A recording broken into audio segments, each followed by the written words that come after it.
All right. Good evening, everybody out there. My name is Matt Yancik. I am the founder and head game master here at Manufactured Myth and Legerdemain. And welcome to the fifth issue of MML's Summer Superheroes Limited Series. So this is the fifth solo adventure of six that will culminate in a two-part crossover event at the end of the summer. So tonight we're presenting an adventure featuring two characters who don't quite know who they are. So they're designated as TBD 1717 and DNA 3224. Two parahumans without names who are being held at Deer Island Paramax prison facility, 7 miles off the coast of Boston. So they have no names because their memories were selectively wiped when they were brought into the facility. Now, this is a new bit of information which I have not told the players yet, but we're going to see what happens when I pop that on them. So tonight's adventure, though, takes place on an Earth that resembles our own but isn't our own. So this is an Earth in which World War II was fought and won using super beings, and on this Earth, two psychic bombs were dropped on Japan, killing hundreds of thousands, and a superpower arms race set into motion a Cold War that was very, very different than our own. So in this world, John F. Kennedy was not assassinated because he was a super being. Going on to 2 terms of office, his brother Robert followed, winning 2 more terms and cementing the Kennedys as a kind of American royalty. So gradually, as super beings came out about who they were, they began to fill elective seats of government. And somewhere in the late 1960s, this ignited a second United States Civil War, which raged into the early 1970s, from which a second Confederacy arose in the South. And now, the nation, once known as the United States, is broken into 3 smaller nations. So New England is in the Northeast, where the capital is Boston. The government is composed primarily of super beings, and the president, as a matter of fact, is a descendant of John F. Kennedy. The Second Confederacy in the South, the capital of which is Washington, D.C., is a place where super beings are hunted, registered, and ultimately imprisoned.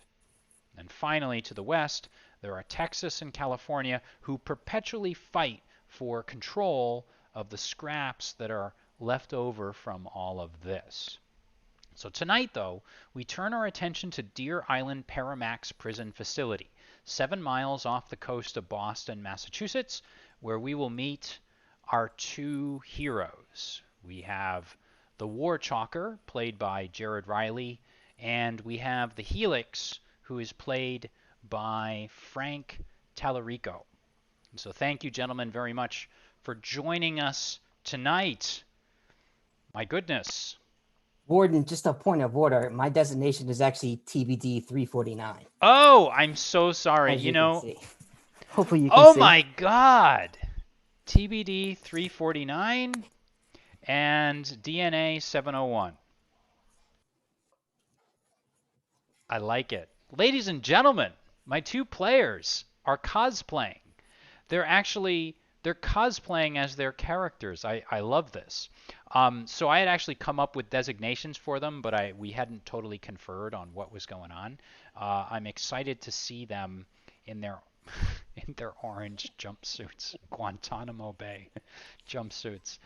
I think I need a drink at this point, ladies and gentlemen. I hope we haven't stepped on anyone's toes there with that. At any rate, welcome to you, gentlemen. So we have. Here's the only issue. The funny thing, though, is that the graphics that I made for you, Frank, are red. And so Ooh, that's they gonna are clash. completely hidden in your jumpsuit. But I appreciate the effort. Like, ladies and gentlemen, I think I don't know. Can you see? There's a single tear rolling down my cheek. It was worth it. I'm touched by the fact that they came up with their jumpsuits. So at any rate, can you 2 gentlemen tell us a little bit? Well, I'll set it up here. Our 2 heroes have been imprisoned for crimes which they did commit, and they're going to kind of explain this to us. But as I mentioned before, they are being held at Deer Island Paramax prison facility, which is a prison facility built specifically for parahumans, so humans with super abilities. And the two of them, from what I understand and what they told me before the game, have actually been held there for about 2 years or so now. Is that correct? So 2 years. can you two gentlemen tell me a little bit about who you are and maybe what you did, as much as you want to reveal to the audience and me actually as we play?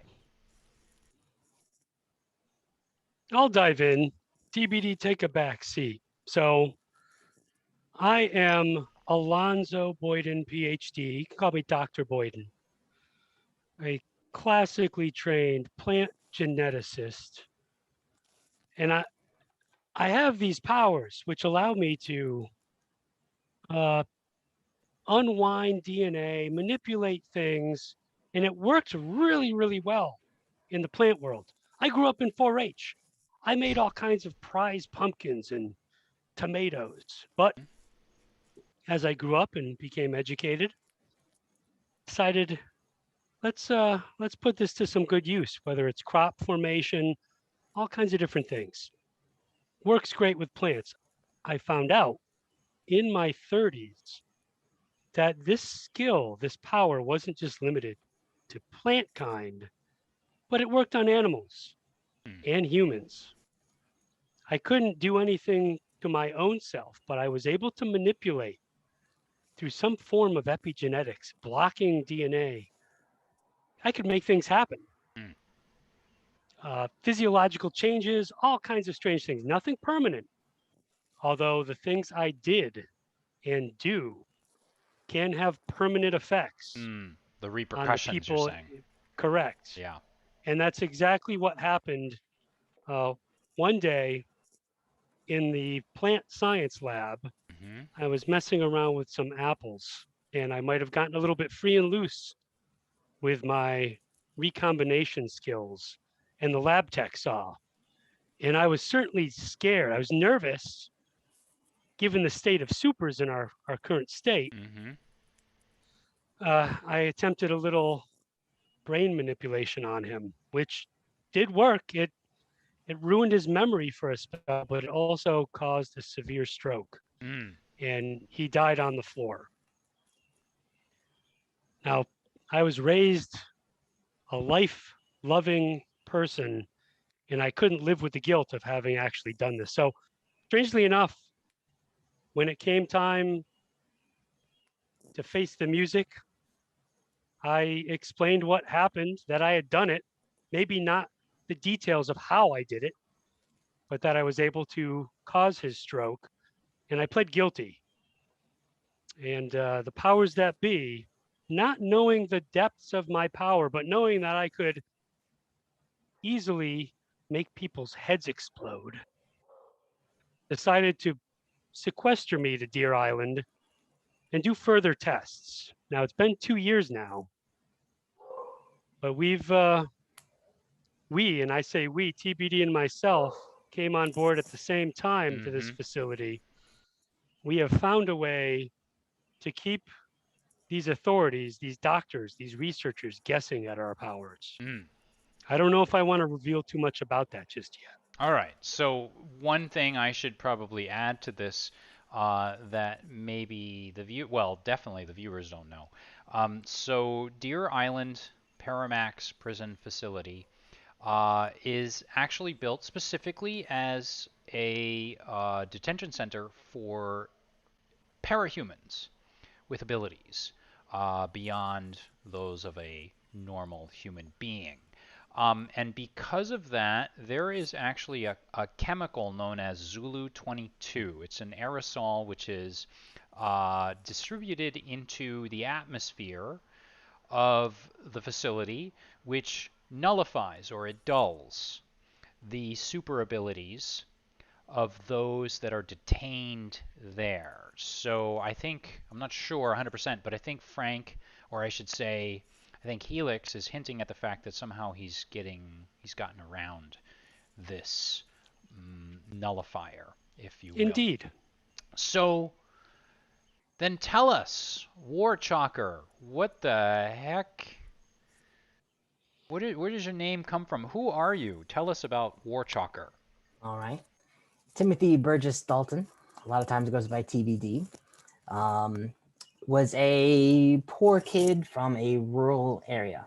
And he got his powers the old fashioned way, a good old solar flare infused lightning strike in the trailer, and he was Never heard which of that was before in a comic book. which was amazing because now he had access to the cool things that all the cool kids had, which is cable TV, music, video games, internet, porn.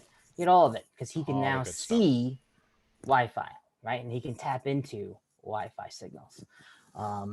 So it wasn't too long until he did what everyone think would do in this position, which is to be selfish and use his powers to help himself more than anybody else. And he worked himself as got himself into Harvard for free. And that's why I'm in Boston to begin with.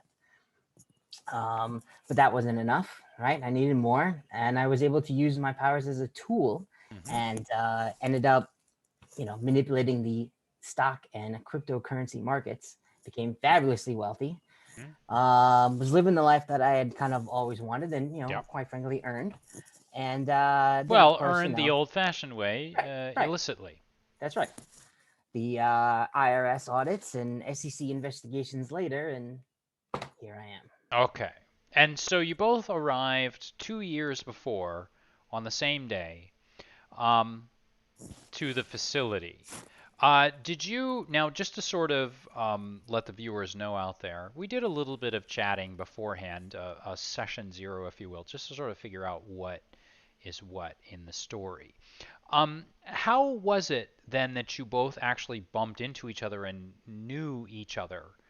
Or how did you get to know each other on that very first day? You changed it a little bit once we realized that there were no actual cellmates in Paramax prisons. We just all started the same day, right? There were 6 of us that kind of started the same day, and we were 2 of them. Anything in particular? Oh, go ahead, Frank. Well, beyond that, we do have adjacent cells. Right. And I believe it was TBD who discovered the fact that the walls are made of this pseudo-acoustic material, which he could somehow vibrate and almost make speak. So he was able to speak, at least let himself be known as the guy next door to me in my cell. And then through the first couple of months, I was able to really mess around. Don't have a whole lot of powers, we discovered, but what powers we did have, we could use to our advantage. And one of the things I was able to develop was with the mold and some of this plumbing, they clean the heck out of the place. But in those cracks and crevices, you can find some little hidden gems.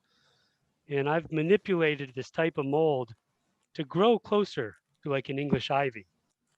And when I need to talk to TBD on the DL, I just spread it through the plumbing and into his cell, and we play a little game of, telegraph with the old cans and vines. Right. So each room, of course, is essentially isolated, each cell, I should say.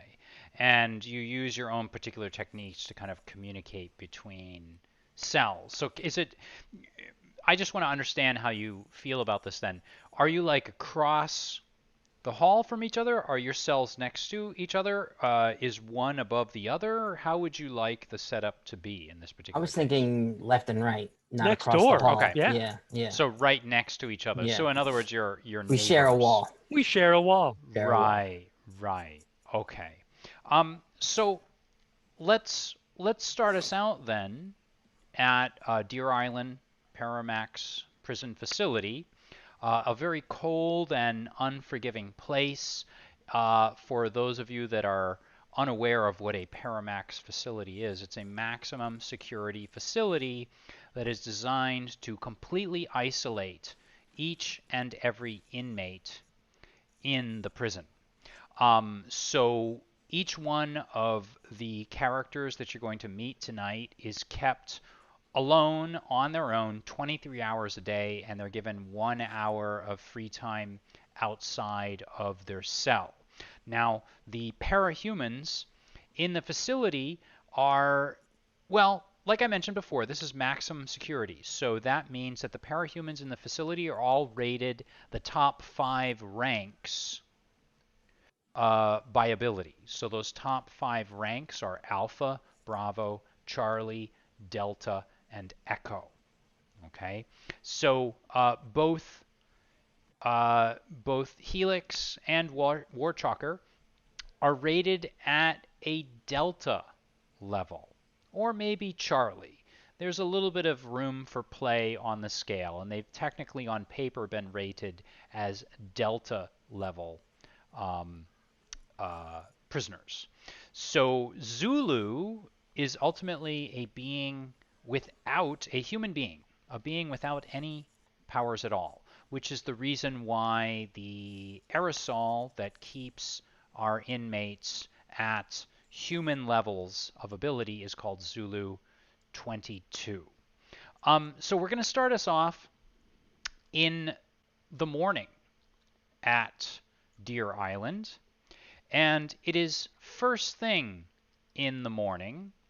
It is 5 a.m., which is about an hour or so before the official wake up time at 6 a.m. Now, I'm going to ask my players, is there anything in particular that you would be doing, or would you guys sleep in until like 6 a.m. and when you are expected to be out and show yourself and stand for roll call? Is there anything you'd like to do before we start Does out? everybody have the same time frame? Yes. Right? Are we all out the 1 hour a day and the 24 together? You are distributed at different times, and we are, and the idea is that by thinning you out, it makes it safer for everyone involved, right? So if they put all of the prisoners out all at the same time, it would be too much for the facility, the guards to handle. And so you are kind of staggered throughout the day. And I'm willing to play with that. We can kind of make that up as we go along, and we can sort of decide how that happens. Is it a standard pairing or is it rotate? I would say that it probably rotates maybe on a monthly basis. But again, I can kind of play with that. Okay. So you're all expected to be up at 6, and you need to be standing in the doorway of your cell, which is still kept closed. And at that point, there's a roll call where you have to like call out that you're here. Now you have about an hour or so, or if you want to rewind a little bit more and say you're doing something all night, we could do that. But is there anything in particular that you would be doing, or would you just sleep in right until 6? No, I would be up. Try to get up an hour and a half before that.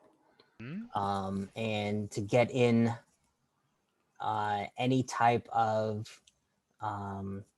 hacking, if you want to call it that, that I can attempt for that day. Okay, so let's talk about this though. When you say hacking, now remember there is Zulu 22, the aerosol that's being pumped into the atmosphere.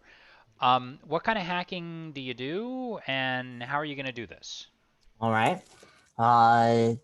Two of my powers are radio wave control and radio wave generation. So Hmm? effectively, Wi-Fi signals. So I have the ability to sort of see and manipulate Wi-Fi signals. So even though there is a virus, right, that's infecting us, it doesn't actually turn off the signals. So the signals are there. Mm-hmm. So it's just depending on how often I can get connected to them. If I can just fight off the disease, if you will, to get connected to the signals. And when you say the disease, you're talking about the Zulu, Zulu yeah, the 22, aerosol. the chemical Yep. that's Yep. coursing through your veins. Okay, so here's the way that I'm going to make this work. So first of all, I want to explain something to our viewers. We're using something called the phase rip system, which is the system that an old game by TSR uses. Of course, Marvel superheroes. Now, phase rip, people might be saying, what the heck is phase rip? Phase rip is essentially just a system that uses 7 different attributes: fighting, agility, strength, endurance, reason, intuition, and psyche. And they are all rated basically with a D 100, so on percentile die. So every time I ask the players to roll for a success or for a failure, I'm going to ask them to roll either fighting, agility, strength, endurance, reason, intuition, or psyche. The different abilities and powers that the players have, all of those are tied to those seven different parts of the phase rip system. Now, here's where it gets what's going to seem like complex, but it's actually quite simple. The interesting thing about the phase rip system is that it uses something called the universal table. So just like Marvel superheroes, there is the Amazing Spider-Man, there are the Uncanny X-Men, etc., etc. So too is each ability or each part of the phase rip system ranked with incredible, amazing, monstrous. There's something like 12 or 15 different levels. Now, depending on what level their ability is at, they roll on a chart where they're going to land. They roll D100 on a chart where they're going to land either in the white, green, yellow, or red section. So white is generally a failure, green is a low success, yellow is a mid-range success, and then red is a high success. So every time I ask my players to roll for something, I'm going to ask them to roll on that table. And indeed, we all have, or at least I do, we all have copies of it right here.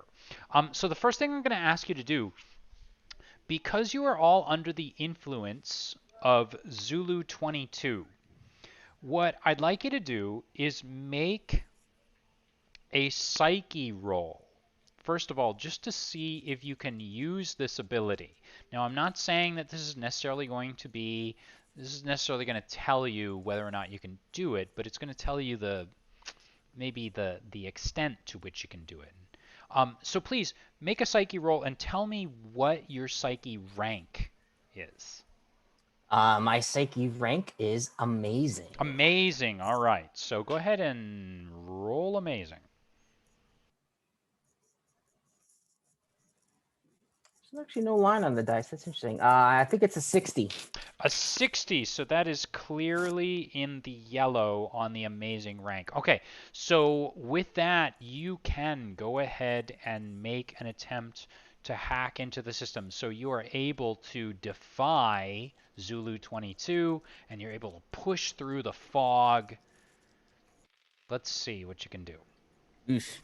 That's only a 35. A 35, what is your rank? On an amazing. That's still in the green. It's a Still low in the green. success. Tell me what you are going for. It's a low success.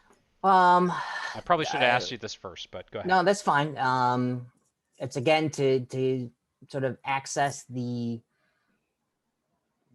prison network again, and to double check that the sort of standard orders that I have set up for today are enacted. Right. I figure after 2 years now, we've got sort of in a routine, and certain guards are going to get certain types of treatment, or certain other inmates are going to get preferential food or something like that to help keep things greased. Right. So you have been greasing the wheels over the years, greasing the wheels of favors that you hope to make life easier for you. So I'm going to say, just as far as accessing that goes, you're able to see that, yes, things look like they're running as normal for today. Is there anything in particular you kind of want to let me know that you normally have going in the prison?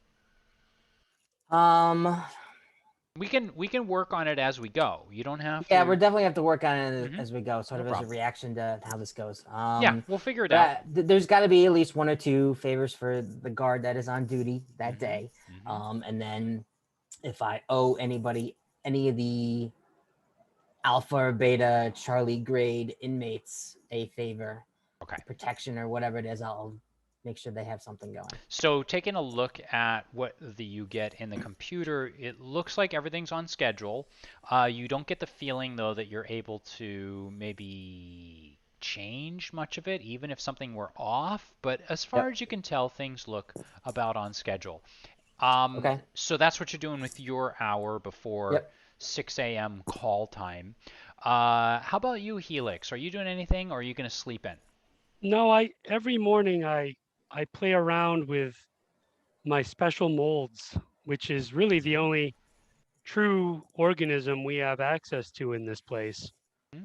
And I have curated a particular strain of mold, Mm-hmm. not necessarily using my powers, but Yeah. good old fashioned breeding and manipulation. It works a lot like the bamboo palm Mm-hmm. with air filtration. Now, you'd see mold sticking out, but it coats the ceiling of my cell in a similar color as the bland paint we have in here.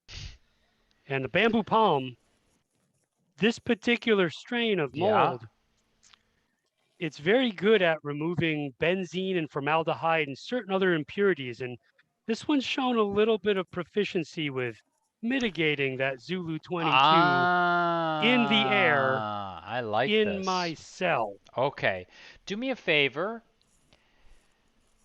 I like this. So essentially what you're saying is that over the years you've kind of grown this mold to absorb or to breathe in the Correct. Zulu To 22 filter and out. maybe and to filter out and then give you pure oxygen. Um, what is your well, tell me what ability does that skill use that you use to manipulate these plants? It'd be a combination of biophysical control where Hmm? as the DNA for the mold was replicating, I was able just to knock it a little bit in the Yeah. direction that I wanted it Yeah. to. Right. And I could also look at my plant growth power, Hmm. although that one is not nearly as good. So specifically, what are we looking at here? Are we looking at reason? Are we looking at intuition? Which one? I think, You tell me. why don't we say intuition? Because that's guided me. Okay. And intuition happens to be an exceptional. It's an amazing as well. It's amazing. Okay, so go ahead and make me an intuition roll. That is a 74. 74, very good at the amazing level. So you are in the yellow.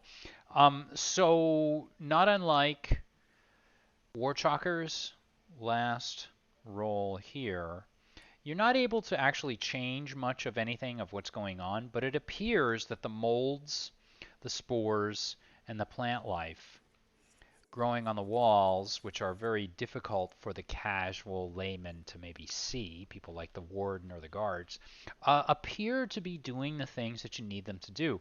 And while I'm not going to say that they are completely canceling out and nullifying what's going on with Zulu 22, they are at the very least enabling you to somewhat do your job or This has use been your a labor powers. of love. Yes, I would probably say so. So, gentlemen, with that, we finally reach 6 a.m.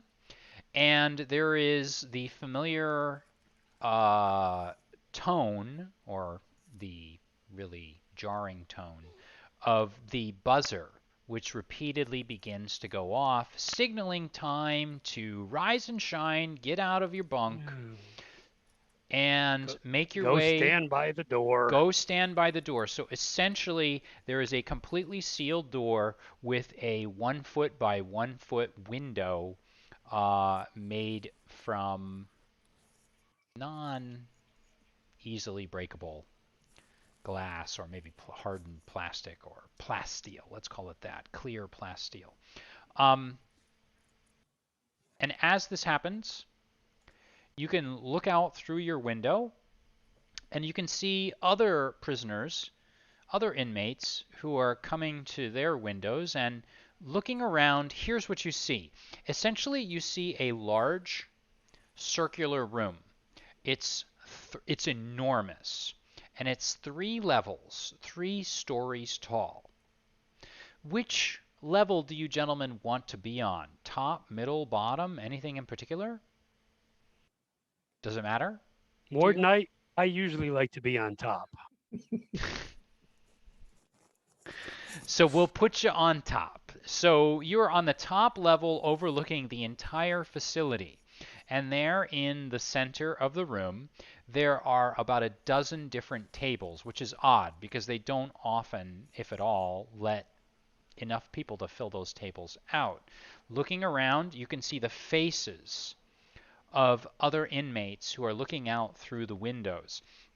And this is always kind of a surreal and almost it's a sad moment actually every morning. It's a sad way to begin your day because looking out, what you see are men and women and creatures of some sort that are simply gazing out through their windows and slowly in a circle,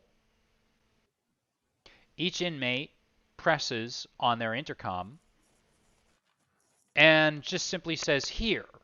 And in a slow arc, each inmate here, here, here, here. It gets to Warchalker. Here. It gets to Helix. Here. It continues around here, here, here, and going on for several dozen inmates, if not more. And then it goes to the second level, and you go through the same process and procedure, and then it goes to the third. Now there are over 300 inmates, so this is a bit of a process. And indeed, looking at this as you look around, you're pretty certain that there must be another facility somewhere connected because this is probably no more than 150. How often has someone not said here? Well, it's funny that you say that. Because as things are moving around, there is a particular cell in general, or a particular cell which is silent, and it holds up the entire process. And so as this cell holds up the process, you hear a voice come over the intercom. DLR 200. DLR 200, please confirm that you are present. Nothing. DLR 200, and this goes on for about a minute before finally you hear the squawk of the intercom as someone hangs it up, and several guards come into the facility. Now, these are not normal guards. These are Paramax guards. These are parahuman guards, as far as you know, that have abilities far beyond those of human beings. These guards enter the facility, make their way up the stairs. They're wearing black fatigues, black boots, and black masks with black armored faces of some sort. Going up step by step, they make their way, and then they approach the doorway of someone you know. Someone who's known as DLR 200, but actually also known as the Shepherd. He's a very young fellow, squeaky clean, kind of a nice guy, often picked on by the other inmates, but he's known actually as a manipulator of animals. His ability is to manipulate animals. His story you don't quite know. You'll probably have to figure that out on your own. But the guards step up to the door, they bang on it a few times, they look in, they can't quite see what's in there, and then suddenly there's a big commotion as they run back, go get something, they come back, they start making radio calls, and then the guards throw open the door and they blaze in with shields, batons, and special, well, kind of these tasery looking batons. They disappear for a moment, and then a few moments later, They come out. They talk over the radio, something you don't hear. And then the roll call commences one more time as the guards go to work. Whatever they're doing in this cell, you really don't know. And then the roll call continues to go around, and everyone else appears to be present. Do you guys want to do anything at this point, or do we want to just... Do we have to stay in the doorway while this is happening? Yes, you can't step away. And you're not exactly sure why. You've kind of gathered that somehow people have stepped away before, only to be called over the intercom to return, and when those that don't return do not return, the guards come for them as well. How long has Shepard been there? Been in the jail? Shepard's been there as long as you've been there. He's known as the Shepherd because of his love, or at least his talents with animals and ability to communicate and also to control them. Anything you gentlemen want to do, or do we want to just keep going? Now the guards... Do I have access to a Wi-Fi stream? Give it. Why don't you give me a... I'll say that your psyche roll is going to be good for the day. So go ahead and give me a roll using that ability. What ability is it tied to, by the way? I've forgotten. I don't know. I never knew it had to be tied to ability. It's either, I guess, either psyche or reason. We can call it... Why don't we call it psyche? Because it is you kind of using your mental ability, so we'll tie it to psyche. All right. What's your psyche rank? Amazing. And that's an 85. 85. That is well within the yellow level. So what are you accessing? Tell me. I would want to try and access the actual radio communications between the various guards. What you pick up is scattered. He's dead. No, he's unconscious. He's breathing. No, he's not breathing. We need a medic in here. Somebody warm up the hospital. Don't touch him. Get him out of here. Lots of conflicting orders barking back and forth between control, master control we can call it, and the guards themselves, as it seems like whoever the shepherd is and whatever has happened to him, he is down and out. Something to happen to him in the night.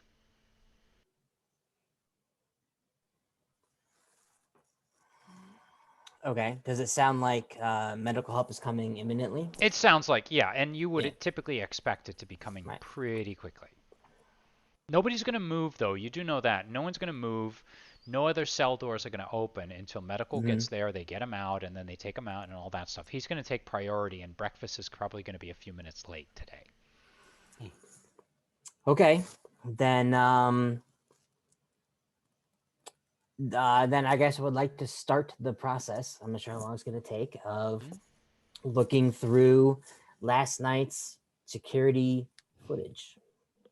Oh, wow. Okay. Well, before we get into that, Helix, are you doing anything in the time that this is happening? I am patiently standing by the door, observing, not willing to rock the boat, eager to get to breakfast.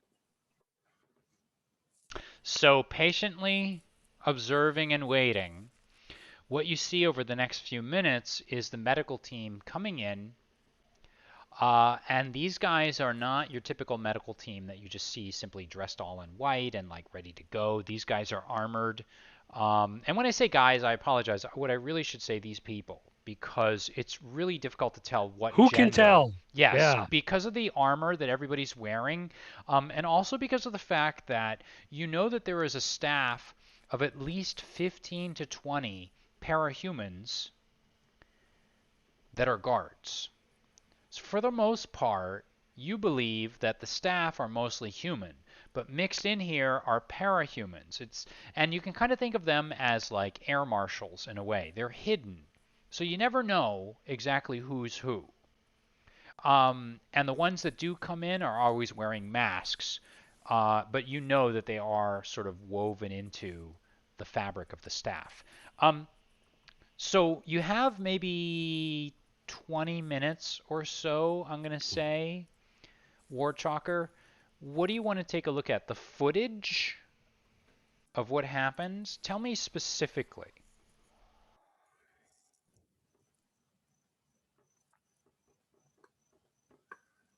I think I literally hear Yeah. crickets. Yeah, well, I'm trying to decide a couple different choices, but yes, let's go with footage first, as opposed to sort of and just looking over the reports that the overnight guards placed. Let's just go with the actual raw footage.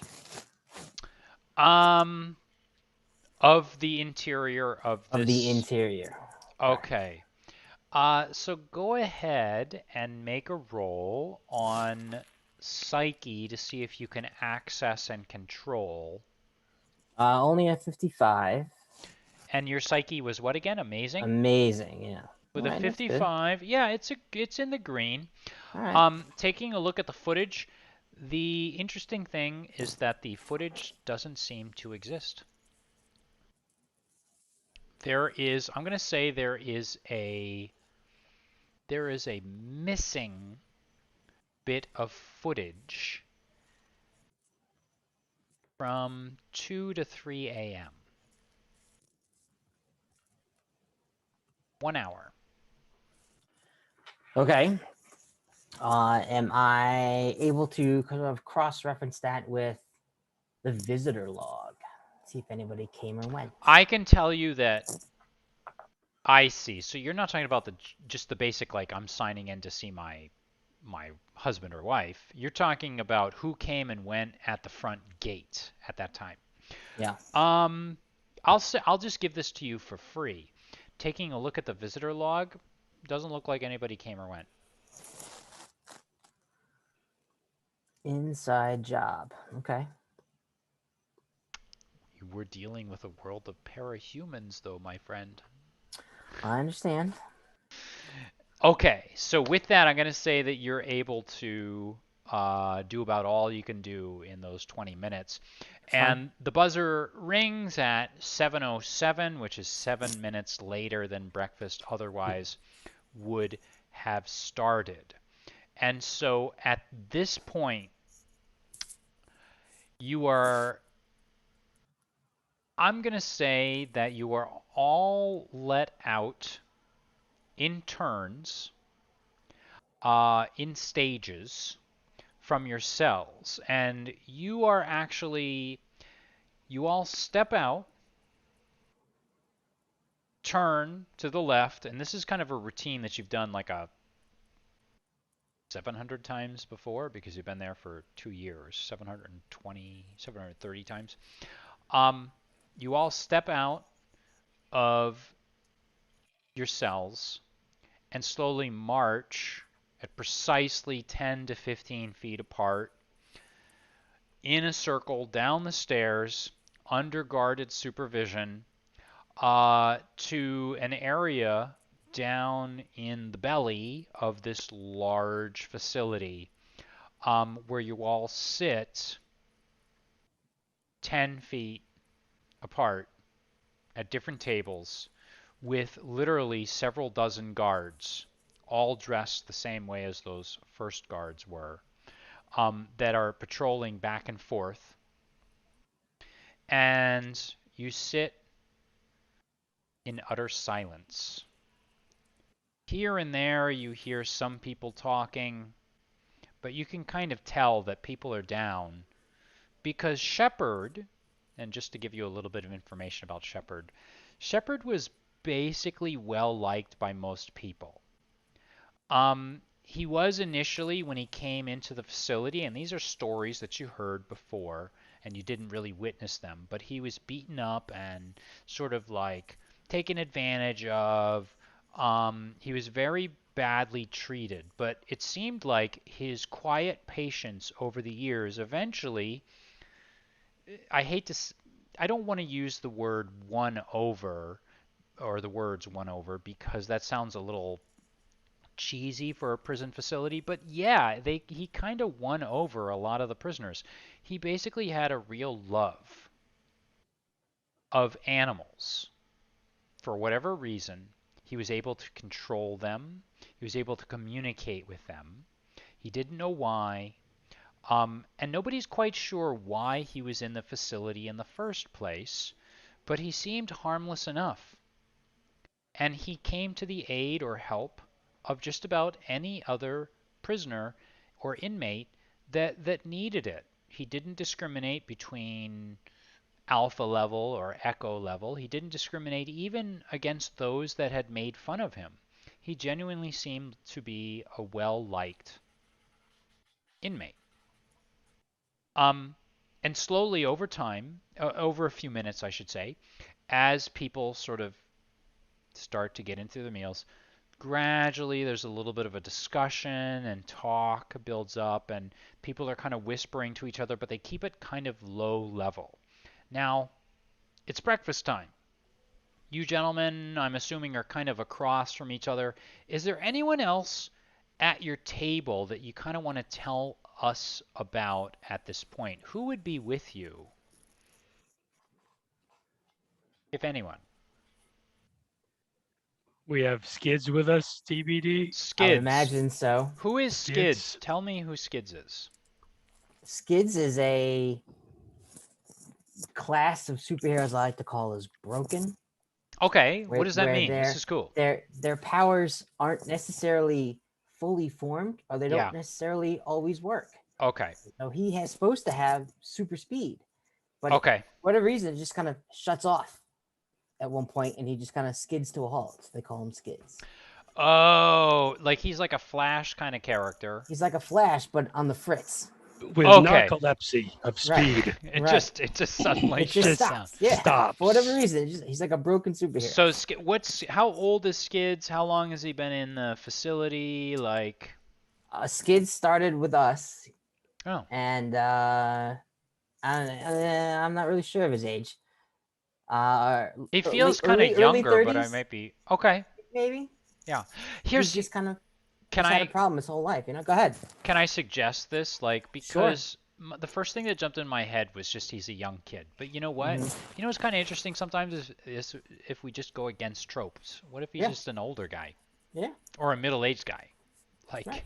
like That works. certain players tonight? What if he's just kind of middle-aged? And do we know anything else about him, Frank? Or I'm sorry, Helix? Uh, he's super skinny Mm, and jittery, and he likes to talk a lot.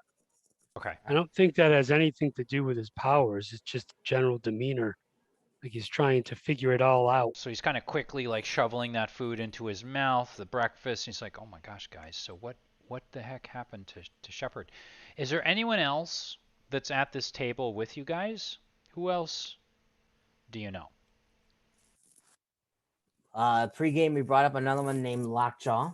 Lockjaw. Who's Lockjaw? Mhm. Lockjaw is a very minor ranked power guy where he just literally has a jaw that can lock in on anything and not open. Right. Okay. I don't know how useful that is or why he has it, but there you go. Okay. Anything? How about Lockjaw's personality? So we know kind of like Skids is like really kind of like jumpy and a little bit like nervous, but how about like Lockjaw? What's he like? Or she, for that matter? Could be a she. Yeah. I was thinking the opposite, right? So it's quiet, stoic, doesn't say a lot. Okay. Frank, anything to, or I'm sorry, Helix, anything to add to that? About Lockjaw? Yeah. Really, what else is there to say? Oh, all right. No problem. I'm just trying to think of like how Lockjaw eats. Like I just see Lockjaw just putting one thing in his mouth and just Clamping down on it? clamping down, and it's just immediately compacted, and then he just swallows once at a time. That works for He's me. super efficient about it. So these folks are around you. Um, And Lockjaw is just kind of quiet, and you can kind of tell he's affected by this, but maybe he's not really saying much about his feelings as far as it, comes to this matter. What Do else are you gonna? we Go ahead. do we know if the shepherd's dead or injured? That is We the interesting question. So, how do you want to sort of investigate this matter? You know that he was taken away. You And witnessed what the I overheard guards and the wasn't medics. definitive. Yes, I'm going to say that. It wasn't definitive. You heard a lot of kind of like contrasting or, a lot of information that basically didn't, you know, didn't agree. It didn't match up. So, how Right. would you guys like to? What are you going to do on this sort of a morning when when you guys awaken and you find out that somebody may have died Hmm. over breakfast? just something happened to him. Who lives next to him? Well, we have some options here. Do you want to tell me who lives next to him, or do you want me to suggest some ideas?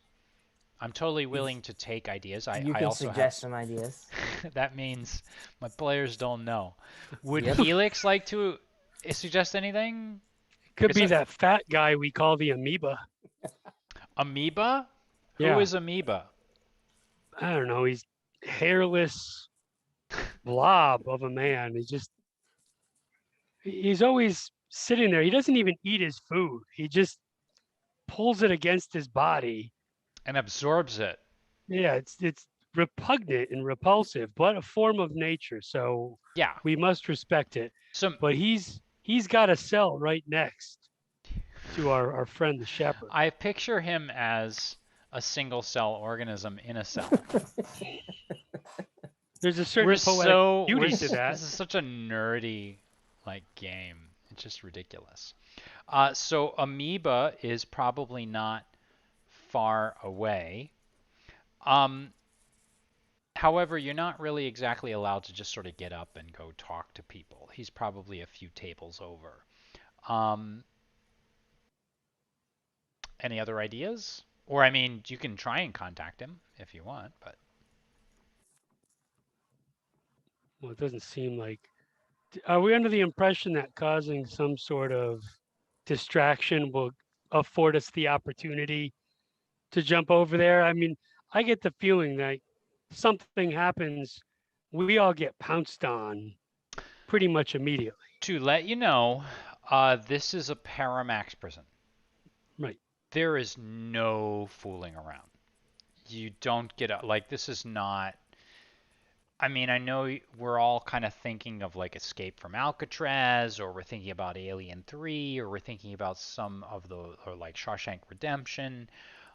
This is Paramax. Everybody is kept straight-laced and carefully observed, and like I had sort of mentioned before, there are literally, a dozen, 2 dozen guards that are walking around and patrolling as you guys are eating. So you may have to come up with other methods.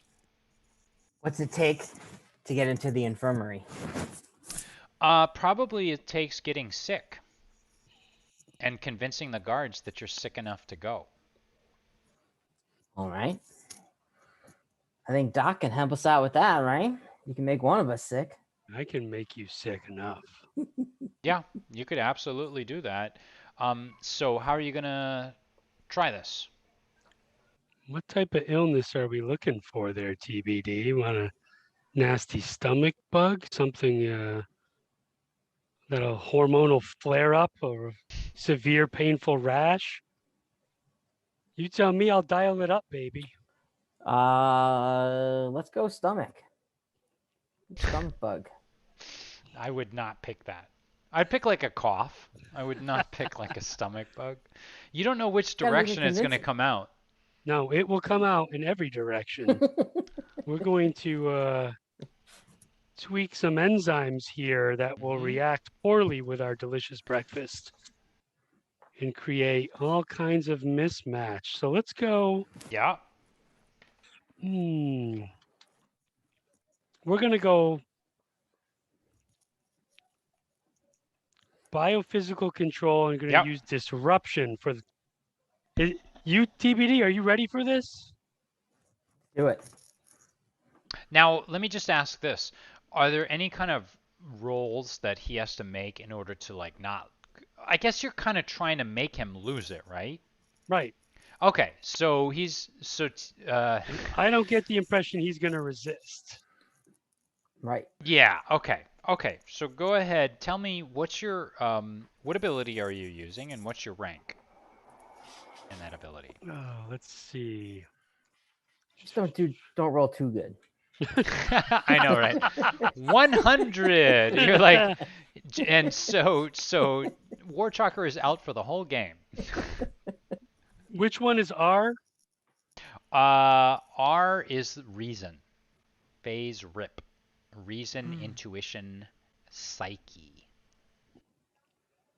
I'm going to use my intuition again. Okay. It's not definitely not any of the fighting, but intuition to make sure that we don't overdo it. I Yeah. want to make sure, Yeah. What's your intuition rank? that's an amazing as Amazing. well. Okay. Go right ahead and make your roll. It's 100. 0, baby. I rolled a 4. Nice. So, I'll give you a little touch. Little fart. yeah. So actually, you make your attempt. And so what does it look like? You tell me about like this ability and tell me how you make this stuff happen. Okay. So It unfortunately for me only manifests itself through touch, yeah. skin to skin. So even if I just gesticulate a little bit and reach out and just tap TBD on his hand, that's enough of the power to go in there and start messing around with his insides, Right. twisting and turning, ideally completely befuddling his stomach juices to fire everywhere and all time. This one doesn't feel quite right. Right. Right. So as you reach across the table, which is strictly forbidden, I might add, you do so when a few of the guards are kind of looking in an opposite direction. And you send that signal, you send that feeling, and you get that kind of light perspiration on your skin. Those pheromones that are kind of going off, and maybe that transfer of something that you've never quite been able to identify to Warchalker's skin. And there's a moment where he kind of looks at you, looks like he's about to get sick, and then Warchalker, unfortunately, you're like, well, actually, I don't feel bad at all. I think you maybe lost the touch. So at this point, I'm going to say you're unable to make him as sick. So it's got to be either, I mean, you're going to have to fake it or come up with something else. I mean, I do want to remind you of something. And I don't mean to, I'm not trying to tell you what to do, but I'm also trying to remind you of some things that you would kind of know. There's the old-fashioned grapevine. There's the old-fashioned listening in the cafeteria for rumors. There's all sorts of stuff like that that you could also do. And I don't think it's cheating to sort of tell you. You would know this sort of thing. From 2 years, you would kind of know, you could kind of listen around. Would you like to attempt that, or do you want to keep going with maybe your feigning sickness, like a 7-year-old that doesn't want to go to school?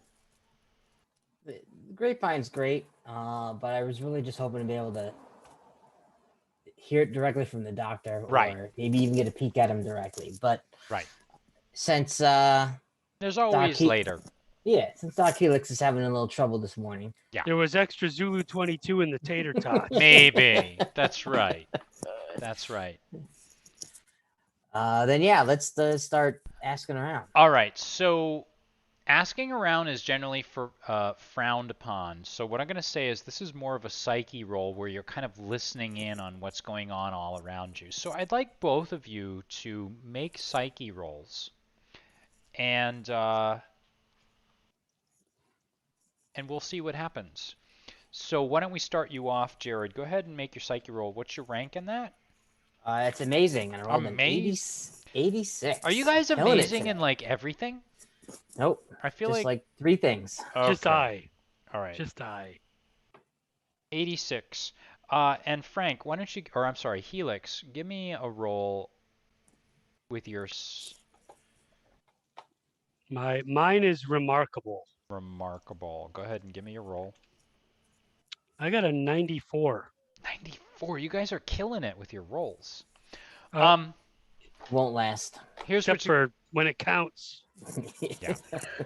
Here's what you gather first of all, Helix. Looking around, the first thing that, or you know what? Let's actually start with Warchalker. So Warchalker, looking around, the first thing that you gather is that many of the inmates in the prison are quite upset by the death of the shepherd. He was well liked, and the facility. Allegedly. He was allegedly well liked. No, allegedly dead. Allegedly, right? Okay. He was well liked, and he's allegedly dead because you keep insisting on it. He might be alive. He might be. We never know. Yeah, the GM is, he's likely to go in either direction. Or the warden, I should say. Warden. So they're upset.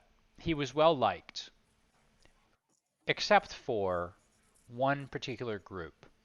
There's a character, and when I say character, I don't mean NPC. I mean a character, like a guy with a personality. He's known as the Slab. And the Slab is this immense man that's just covered in tattoos.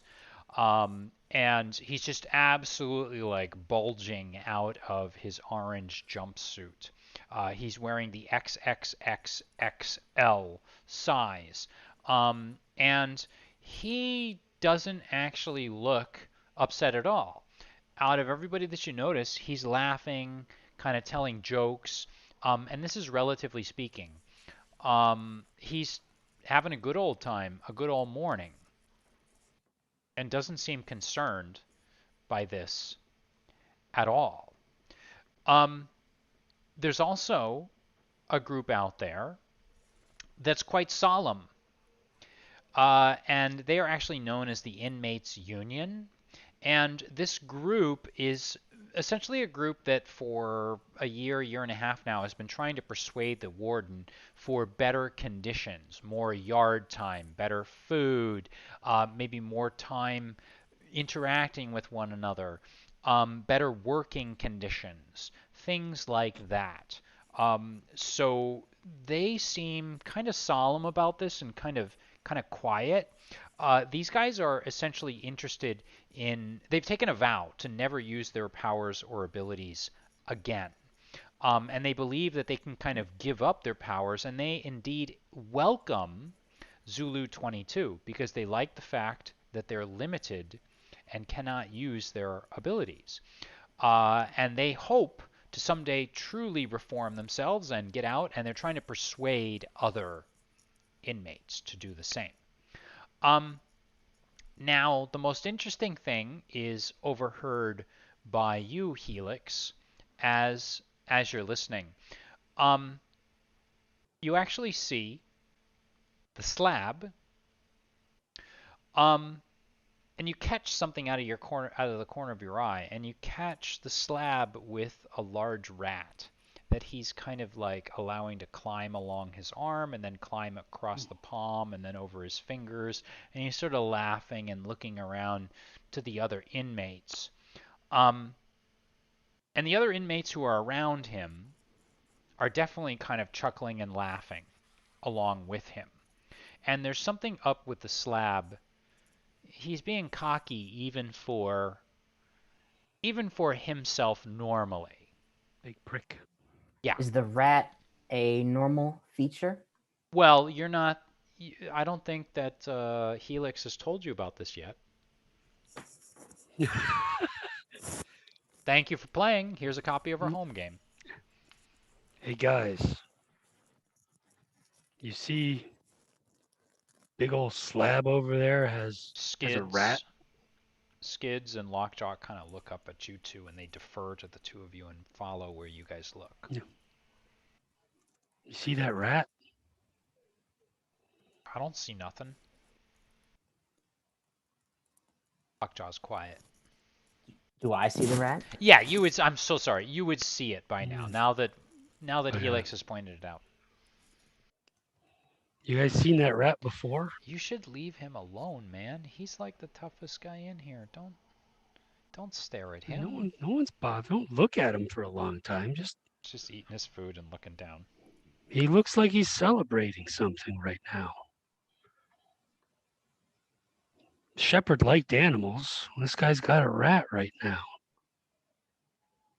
Right. You don't find that unusual? Right. Yeah, but he's like the toughest guy in the prison. You don't want to mess with him.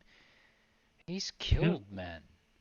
You guys are just, I mean, no offense, but like, I mean, he's killed guys. And what he's basically referring to is the fact that he knows that he's too timid to come out and say it.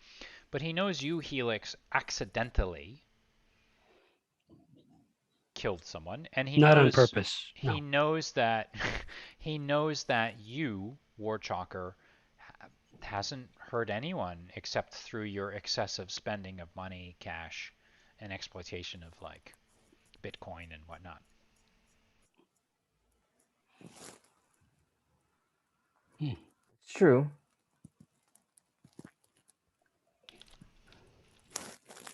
Have we seen the rat before, though? Is this a new feature for him? Both of you guys make or actually, you go ahead, Warchalker. Make an intuition roll. 47. And your Incredible. rank? Incredible. 47. You've seen it before. Okay. But you're not quite sure. You're like, wait a minute. Like, now that I think about it, over the last 2 years, I've seen it once or twice. Yeah, it can't be. Okay, but it has not really been acting like a pet of shepherds. I'm sorry, of slabs before. No. I mean, and now he's like holding it up, and he's clearly like kind of got it on display. I mean, he's got it on display in the way that he and the others at his table can see it, but he's not showing it in front of the guards. And you can see those tattoos he's got all kinds of tattoos. He's got tattoos of like animals on it. He's got tattoos of like warriors. He's got tattoos of like weapons, like every kind of cliche trope of like a prisoner. Like you can see like all of that stuff on his arm. And he's just all muscle, all orange jumpsuit, all skin, and all tattoo.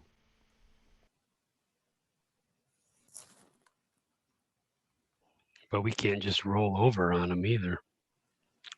Not that we would want to, right, Skids? Now he's clearly laughing.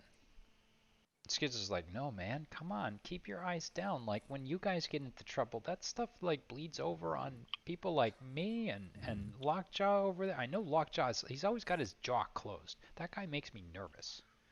Lockjaw just bites once, swallows his food. Bites once, swallows his food. I'm going to give old Slab a good hard stare to see if he notices. Go ahead and why don't you make... We'll call it psyche, because it's kind of like trying to get to him, like on a psychological level. Right. Make a psyche, and tell me what you're trying to do. What sort of a reaction are you trying to elicit before you roll? I just want... He's got his apparently crony group over there. I just want to see if he notices someone staring him down, wondering what the hell's going on with that rat. Okay. It is a life form after all. That's a 28. I'm remarkable. So you stare him, you look him over, and he just like laughs at you. Great. Anything else we want to do? Is there anyone around us who looks super morose and depressed and sad over this morning's... The inmates union, right? Those guys. They just look awfully quiet, and yeah, they do look rather morose, but they always kind of look like that. But maybe they're particularly, to be honest, you would know this, they're particularly upset just because they're looking for better conditions. And you would get the Right. impression that if someone's going to get killed or commit suicide or whatever has happened to cause this inmate to perish, they would be upset because they believe the facilities should be better. Yeah. So I will tell you right now. I mean, do you want to make someone up to talk to over there?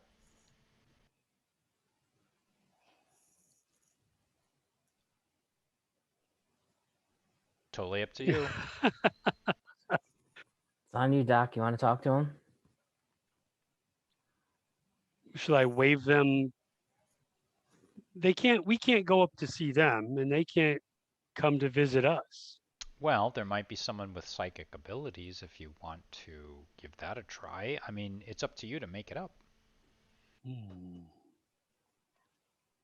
Psychic abilities. Yeah, is there someone over there?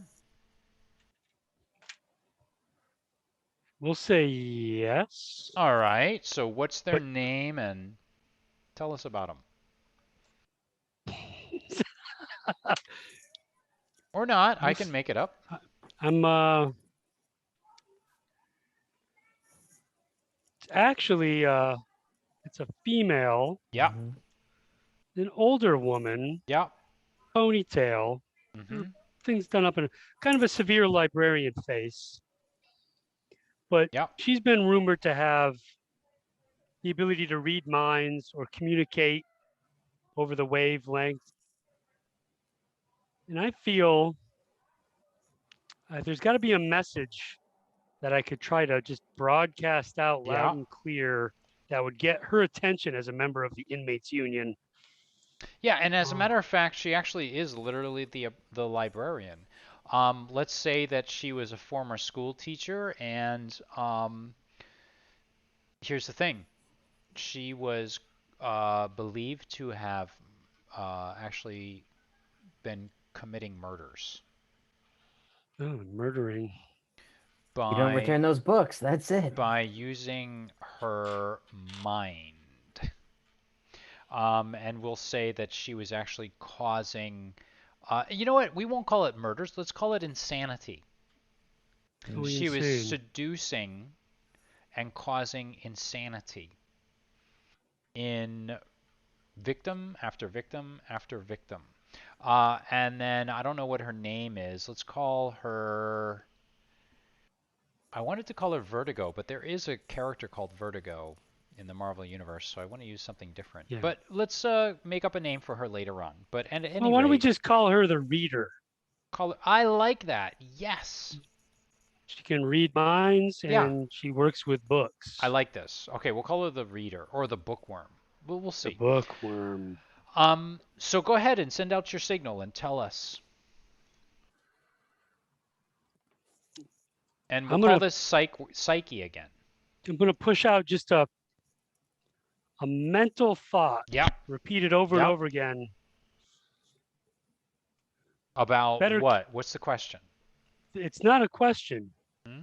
It's a feeling Yep. and a thought that better conditions could have somehow prevented Hmm. whatever happened to the shepherd.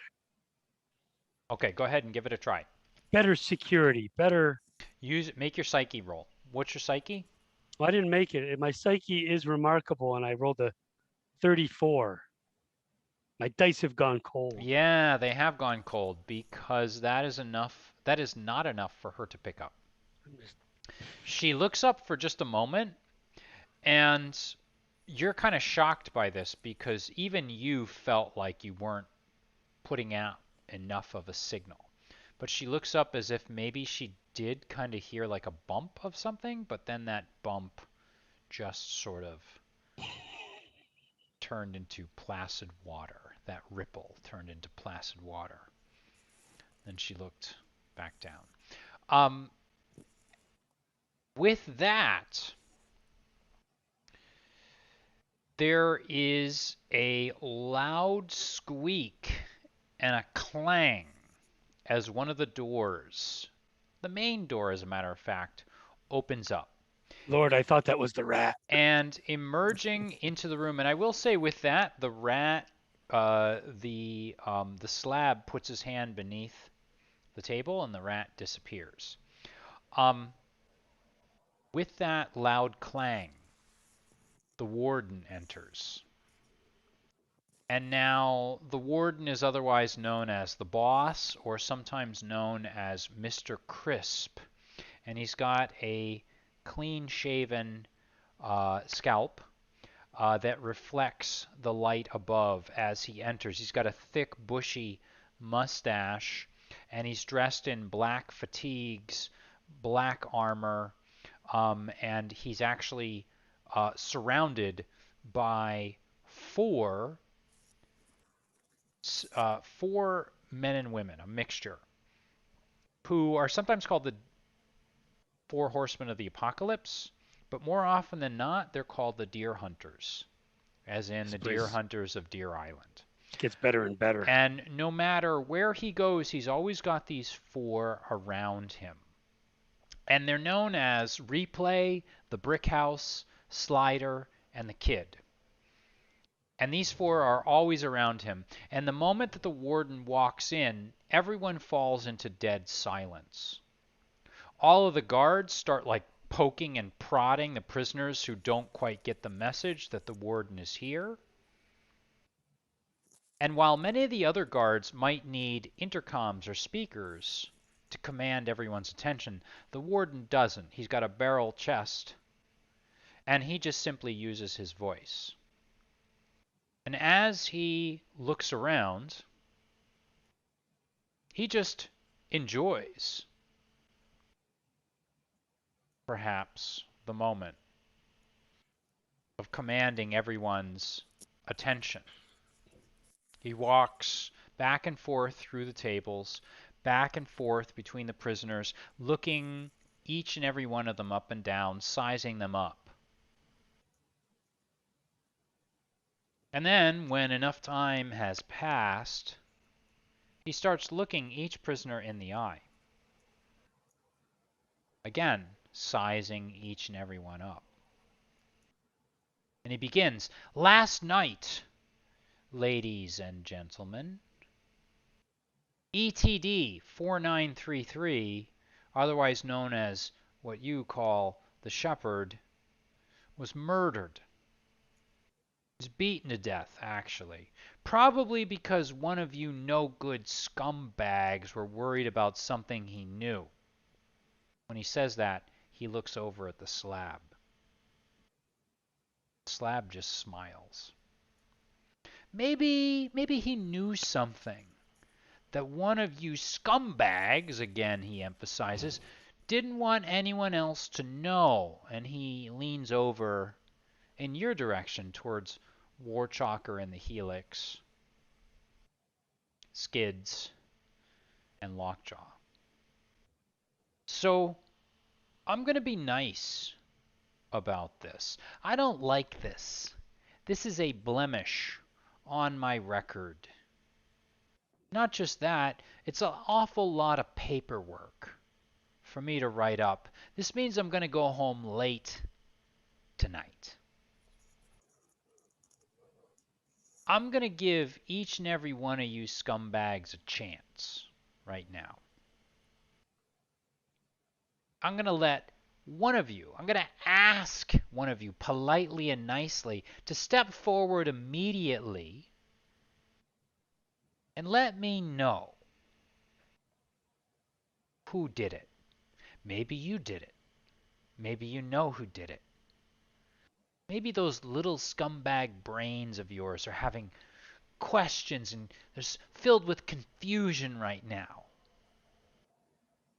Either way, step forward. Talk to a guard. Let me know exactly what happened. Because I'll tell you something. If I don't hear what happened, if I don't get to the bottom of this by midnight, you're all going to be under, well, you're all going to face the consequences. Midnight tonight. He looks around and he looks over at the slab. He looks at a few others. He looks over at Warchalker and the Helix. He looks, to be honest, he makes it feel like he's looking at each and every one of you. He's just the warden. He knows how to do this sort of thing. Reaches up and he strokes his bushy mustache. And he runs his hand over his scalp. And as he walks through, those 4 horsemen, or the 4 deer hunters, just stand loyally by his side. Remember, gentlemen and ladies and beings, should no one come forward, you will all face the consequences. You have until midnight. And with that, he just simply turns and he walks out. So, with that, it's nearing the end of your morning breakfast time. And so at this point, I'm going to say, here's how the rest of the day essentially works. You're going to go to your jobs, which have been assigned to you, and which I actually haven't told you what they are yet. And that's because you're in prison. And I want you to feel like you're in prison and you have no choice. We didn't talk about what your jobs are. You're just going to do them. But I'll give you guys a few minutes if you want to try and work a little bit through this and try to effort the problem, as they say over at NASA. So do we want to just go to 8 a.m. work start time, or do you want to like try out a few ideas here? No one steps forward. Yeah, because I don't know other than who did it. I don't think anyone knows anything. Hey, Skids, why don't you tell the guard about Slab and his rat? Me? What are you Yeah. talking about? What do you? No, you tell the guard. You guys, I thought you guys were taking care of me. I'm not telling anybody anything. And he starts like just eating his cereal, shoveling it. Are you gonna eat that? And he like pulls it over and he starts eating that too. Enjoy. There's stuff in it. What are you thinking, TBD? I can see Well, those gears turning. I was really expecting the rat to be more obviously involved than has happened so far. So You mean the slab or the rat?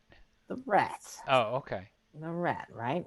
Being beaten to death is different than having an inexplicable bite that caused him to die.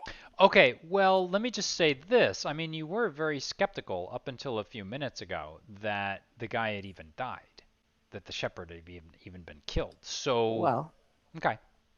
I mean, at the moment, there's still a lot of skepticism, but Hmm? the wardens could be just playing this for information or whatever his angle is. But I'll give him the benefit of the doubt at the moment.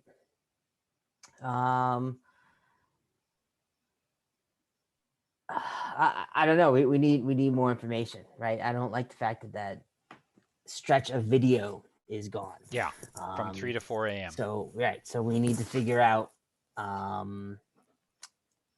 more information, like if anybody who was, if their computer shows anybody was out of their cell at Yeah. that time, Yeah. which guards were on duty at that time, and then kind of get connections between those groups of people. Any Wow. ideas, Helix?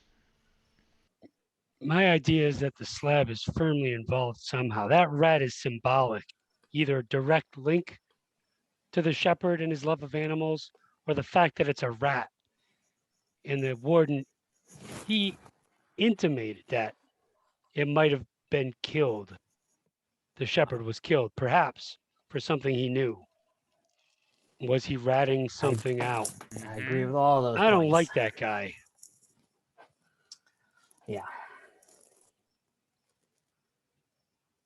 So, Just- oh, go ahead. I was No, gonna. I was going to say we'll probably let the day roll on to see if we have an opportunity Hmm? to get closer to any of these mooks. Okay. So with that, here is your warden imposed work duty. So 2 of you are part of a small squad that are sent actually outside of the building.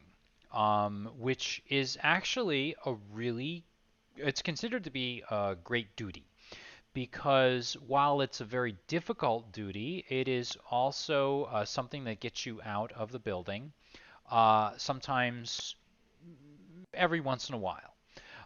And today actually happens to be one of those days. You, along with the rest of a squad of workers that conveniently includes Skids and Lockjaw, a few other inmates that you know, as well as the Slab and some of his thug allies, are sent to a transportation station under very, very, very armed guard, about 400 feet outside of the facility on the shore of Deer Island. Now, this transportation facility is essentially it's like a cargo loading dock where lots of supplies are offloaded, where new inmates come in and you guys help these inmates kind of like get off who are fresh off the boat or fresh off the transport. You help them uh, enter the island. And now the idea, though, is that you're not actually having interactions with them.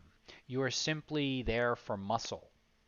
You're simply used to move big things, and you're moving big crates or big containers that are filled with equipment of some sort, or actually you don't really know what is in these crates. So this morning, 8 a.m. rolls around, and while you had a shortened breakfast, they start your work duty right on time, which means that you don't really have as much time to eat as you had wanted to. You're taken to a station, just as I said, outside the facility, and there outside, um, you are afforded a view of Boston 7 miles away. And it's a tiny little view, and you can see the blue sky, and it happens to be a nice day. There's a good breeze. And each and every one of you is still under the influence, relatively speaking, of Zulu 22. So you're not quite able to use your abilities quite as much as you would hope. No one else really is. And you're under escort by prison guards. So you're taken to this facility where you are unloading and offloading equipment. But today is a little bit different because today, when you approach this dock, there is no ship, there is no cargo transport. Indeed, it's just an empty platform. And on the four corners of the platform are four rather stone-faced looking individuals. And I say individuals because, again, they're kind of garbed in fatigues and they're wearing the black outfit of guards. And they are simply standing there. And you, as prisoners or as inmates that are working, are all lined up and await whatever ship is going to show up and bring goods to be offloaded.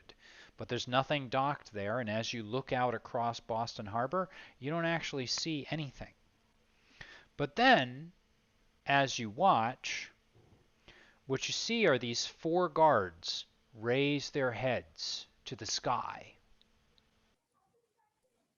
And then one of them starts to sing. And when I say sing, I probably really mean chant. And as they begin to chant, so does one other guard. And so does a third. And so does a fourth. And as they begin to chant,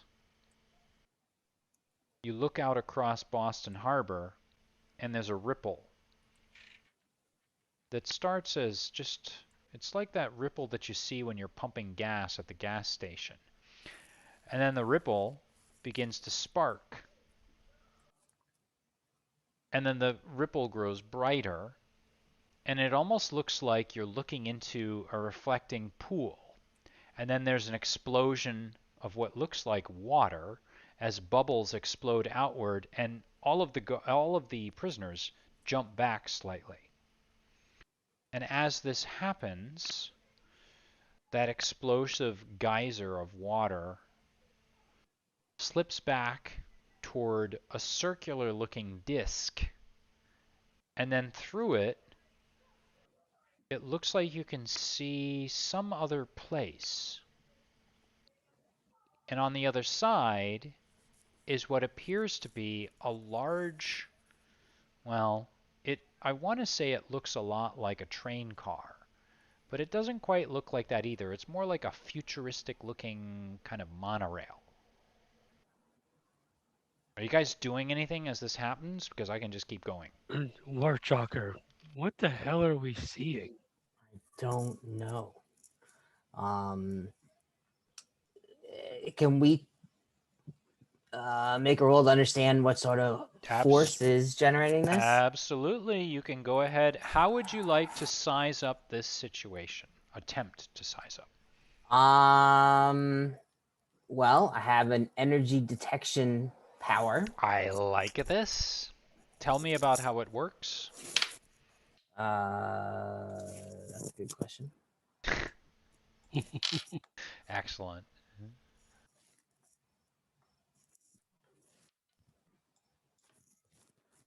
Anything you're doing, Helix, while he is looking that up? How are we all arrayed here? You said are on the dock, and yeah, you're at the edge of this dock, okay? And there's a large platform there, and it's almost like, we'll say it's kind of like a helipad, or it looks like that, except you've never seen a helicopter actually land on this thing. And in the center of it is this swirling kind of pool. And that is just sort of, it's a vertical pool that is just opened up and offering you a view into another place where this train car, like a monorail, is parked. So I can detect and identify energy and related phenomena. Okay. When it says energy, though, does this mean like electrical disturbances, or does It it means mean like... anything power, right? So it's actual energy. This is the way they describe it, not potential energy. Okay. So I can do the explosion, but not the fact that it is a bomb. Okay. Wait for it to explode to detect it. I like this. Okay, go ahead and tell me what your ability is ranked. This is excellent. Excellent. Okay. That's not good. Excellent is 52. I did pass. Woo. Okay, you passed it. This is nothing like you have ever sensed before. This is not a man-made phenomena. This is a phenomena that is a force of nature. Okay. Would I be able to tell, having had enough experience here in a Paramax prison, magic versus superhero powers? Yeah, go ahead and make one more roll for that, and let's call this a reason roll. Reason roll? All right. Yeah, based 52. on your experience. What was that? 52. And you're ranked? Reason is amazing. With a 52. To you, you've seen a few prisoners, and you've heard stories just in your time about para-beings or para-humans with the ability to teleport. And you're pretty sure that what you're looking at is a window into another place, a wormhole, a shortcut through time and space. You're fairly certain. Is there anything you're up to, Helix? Am I near any of either Slab or his cronies? You could be, sure, why not? We'll say that you're all kind of mixed up and you have to kind of be on your best behavior as you're lined up. All right. There's one that's actually probably 6-ish feet from me. Okay. We'll call him the Screw, which Got it. it's a name often attributed to guards. We don't know why that is his name. In fact, we don't know very much about him. Just that he's a meaty nut job Got it. who And likes to hang out. He's probably a beta. he's an ally of. And so when, just to remind our viewers, a beta, para beings are ranked by Alpha, Beta, Charlie, Delta, and Echo. So Beta is pretty high up there. So they call him the Screw. He's a thug that's allied with the Slab, correct? Yeah. Okay. So what do you know, and what are you looking for with this guy? I'm actually going to stumble myself and to prevent myself from falling on the ground, I'm going to grab his wrist or his arm, just try to keep myself up. And in that slap, I am going to attempt to give a little emotion control. And I'm just going to shoot up his adrenaline and cortisol levels to see what happens. Oh. And what's your intent, though? You're just experimenting with, like, changing his physiology? And his emotional balance right here, right now on the dock. I would do it to my friend Skids, but I like that guy. Right. So I just want to see what happens when someone loses control. Although, given my current efforts and roles, does something. Yeah, we'll give it a try. Does the Screw have any particular powers, or should I make something up? Make something up. Okay, go ahead. We don't know too much about him other than you're about to find out. He mixes with orange juice. I like this. I like it when my players give the warden, the game master, the judge agency. All right, it's I'm going to use my. We'll go reason. Yeah, why not? Yeah, why not? Reason is. Or intuition, like whatever you think would set him off. Incredible. I can see it both ways. Okay. Go ahead, make the roll. Oh, I got a 98, which is good in whatever. So you start to stumble over toward him, and now this is rather unusual because you guys are supposed to stay in line. You do not deviate. But as badly as you did not affect Warchalker earlier on, you are the complete opposite now. You're able to sort of almost feign and fake that sickness. Perhaps this is something that you've kept stored up, and now it's like returning and hitting you, and you stumble over toward the Screw. And the moment that you touch him, he gives you a look, and it's one of those sharp, angry looks. And you can tell, like, he's going to, like, whatever ability or power he has, he's going to take you out. The only thing is, you know, of course, that all of the inmates here theoretically are under the influence of Zulu 22, which means that he can't really take you out, but his instincts are kicking in, and as he looks down at you, his eyes glow a red hot, like red hot coals. And then they turn white, and then they begin to smoke. And then suddenly they go dull. And when I say dull, you no longer see the irises. They just go white. And he stumbles and he falls over onto his hands and knees. And the guards run over to grab the two of you. And they separate both of you.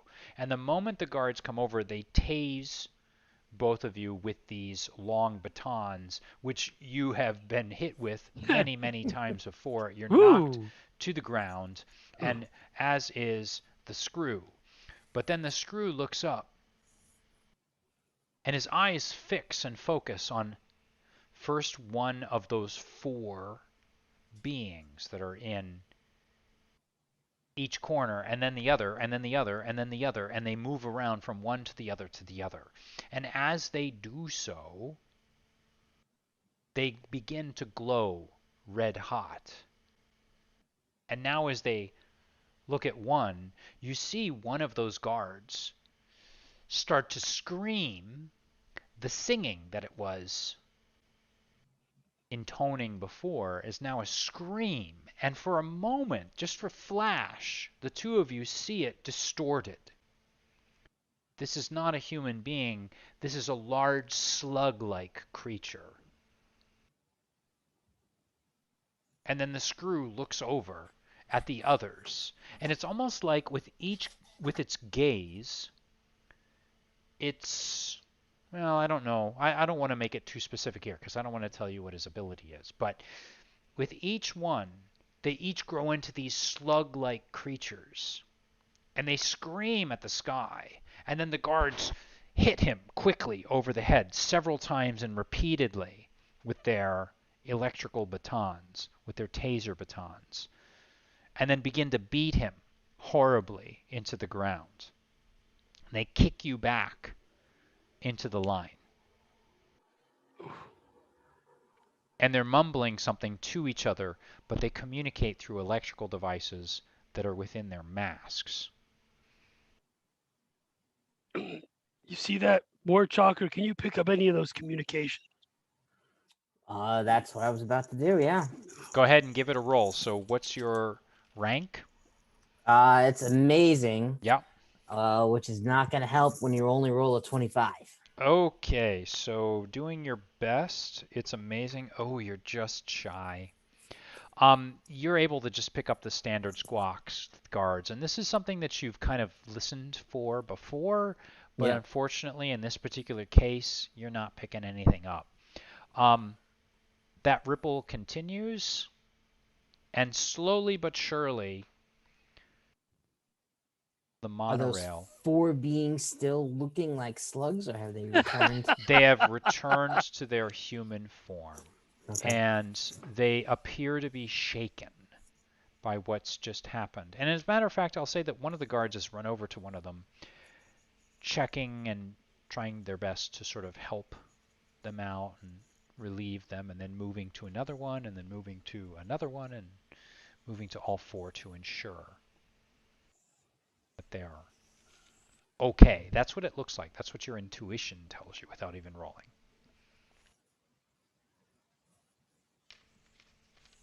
Jesus. Now I just want to remind you guys, you are all kind of like in like a, I'll just say 3 rows together with the other prisoners. The slab is here. The screw has just been kind of like beaten down and now is being carried away. How You has see, Slab reacted through this whole time? so watching Slab does a double take and he looks around. Why don't you give me an intuition roll? 88. One thing you notice as you take a look at Slab. Oh wait, what was your rank? Incredible. Ooh, that'll do it. As he stands there, the tattoos on his arm bulge. The tattoos bulge. The tattoos bulge. Okay. This is in reaction to the disc or the slugs. This is in reaction to his surprise when he sees these strange slug-like creatures, one Okay. at each corner of the Okay. loading platform. And now that monorail-like train car is being slowly Was there a driven particular through. tattoo that was bulging, or they all seem to? Well, you can continue to watch him if you want to make another roll for that. Sure. That's 100.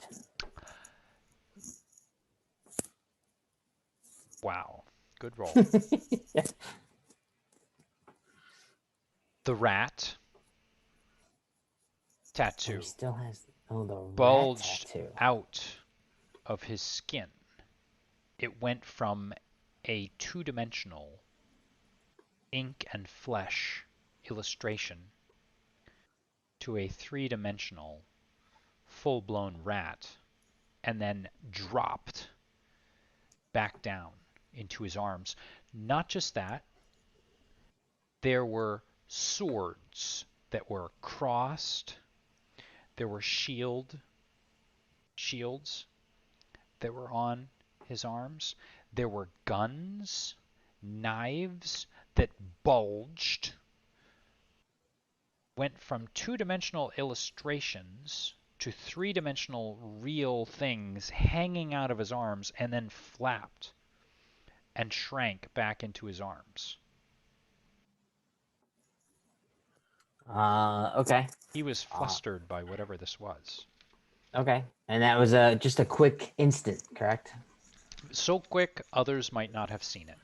Okay. Just you with a roll of 100. All right, that's fair. I will definitely swear in surprise under my breath and try and communicate that to Doc Helix. I'll just say, yeah, you're able to do so because there's so All much right. going on as Doc Helix is being like thrown back into line and cursed out and like hit a few times with a baton. Maybe you try and help him and pull him back in there, and yeah, absolutely.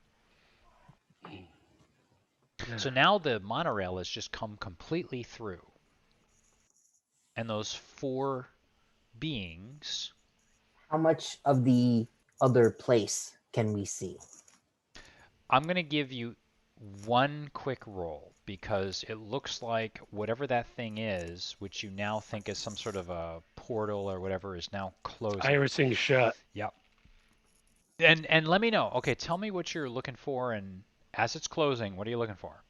The landmarks around it, right? Is it daytime? Is it nighttime? What kind of is it? By the coast? Is it forest? And then Yeah. does it look like actual part of our Earth or somewhere else? Yeah. Okay, go ahead. I rolled a 16. 16 on probably What doesn't am matter. Doesn't matter. You're not Beyonder rank. You're not the rank of the Beyonder or the Watcher, are you? You don't know that. I know, I don't. That's right. So you're human. It'd be C5000. I think even with unearthly, you are unable to succeed on that. You don't see nothing, and it just No. irises shut, and there's a quick boom of thunder. And when this happens, the four guards, the four beings, now we'll call them, collapse to the tarmac of this site. And they look like they're ready to rest. And so with that, this monorail, under its own power, comes through. And How big is it? It's the size of a locomotive. Like one car? Two cars? I will say it's like 3 or 4. Okay. Okay. So it's rolled through. It's 3 or 4 cars long, and it's essentially one engine with 3 or 2 or 3 cars behind it. Okay. Each one looks like some sort of standard. Well, okay, let me explain this. When I say monorail, it looks very futuristic. You are living in a time and an era in which it is not unusual to see new technology almost on a daily basis. Like the opportunities that these parahuman abilities have opened up have made it so that it's not unusual to see something weird every single day. And looking at this long series of cars, it looks like nothing a train you've never seen before. It is black, and it is completely. The skin of this machine looks like oil on water. And as you look at it, it reflects the light in a spectrum of colors: red, orange, yellow, green, blue, indigo, violet.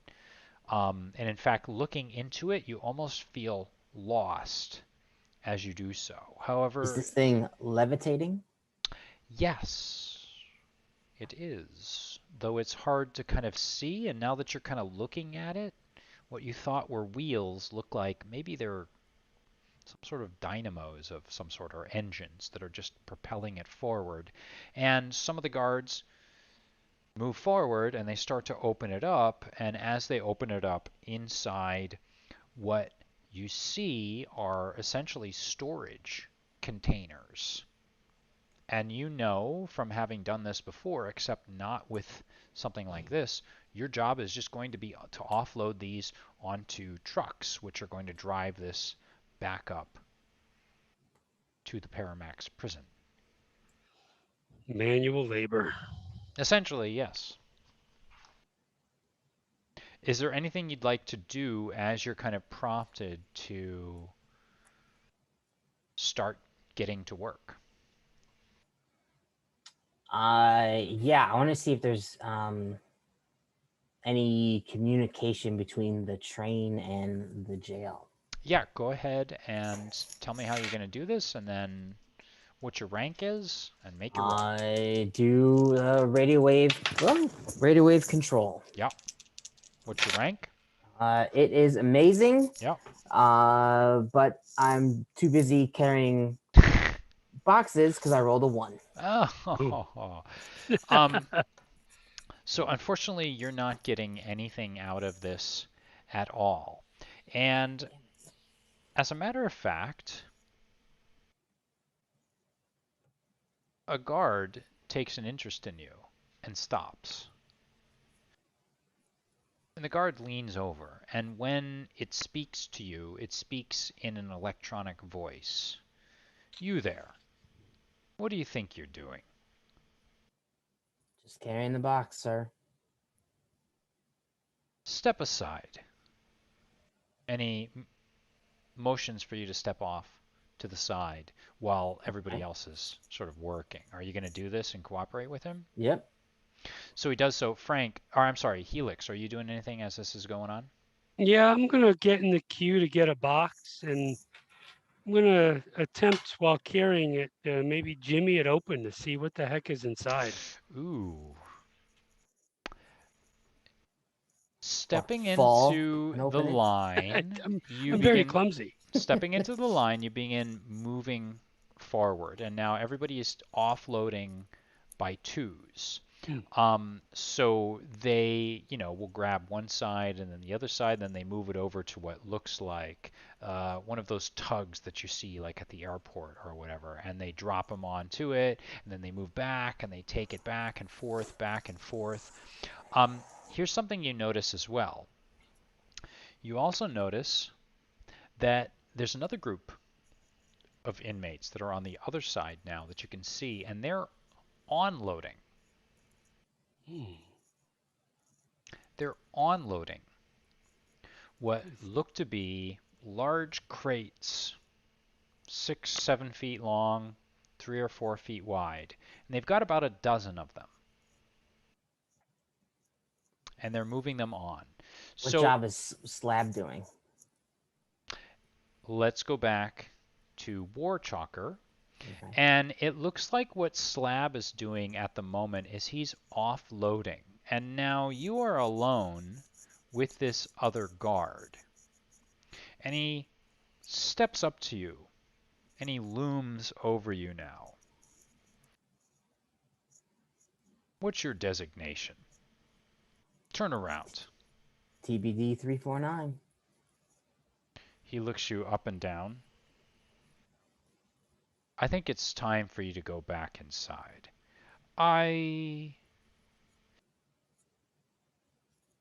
Let's take you back inside. And he withdraws. And now when I say he withdraws, what I really mean here is that he kind of goes silent, and you get that feeling like he's probably talking to somebody else on the inside of his microphone. And the moment he does that, you see another guard peel off from the group, and that guard comes over. And then the two of them step up to you, and then you hear the familiar squawk. Let's go back to the facility. I think you're done for today. Okay. So the two of them are actually taking you back to the main facility. What are you doing, Helix? I got a box in my hand? Yeah, you got one in your hand now. You're together with, I don't know, do you want to be with Lockjaw? Lockjaw or with Skids? Skids isn't going to help. No, he's shit. He's trying to do as little work as possible. I respect his lack of effort, but Lockjaw's in with me. And I'm going pretty slow myself. I want to try and, like I said, I want to try and crack this open. Okay, so carrying it over, you're moving it toward the tug. Yeah. This thing. How are you going to crack it open? Does it have a lock, a lid?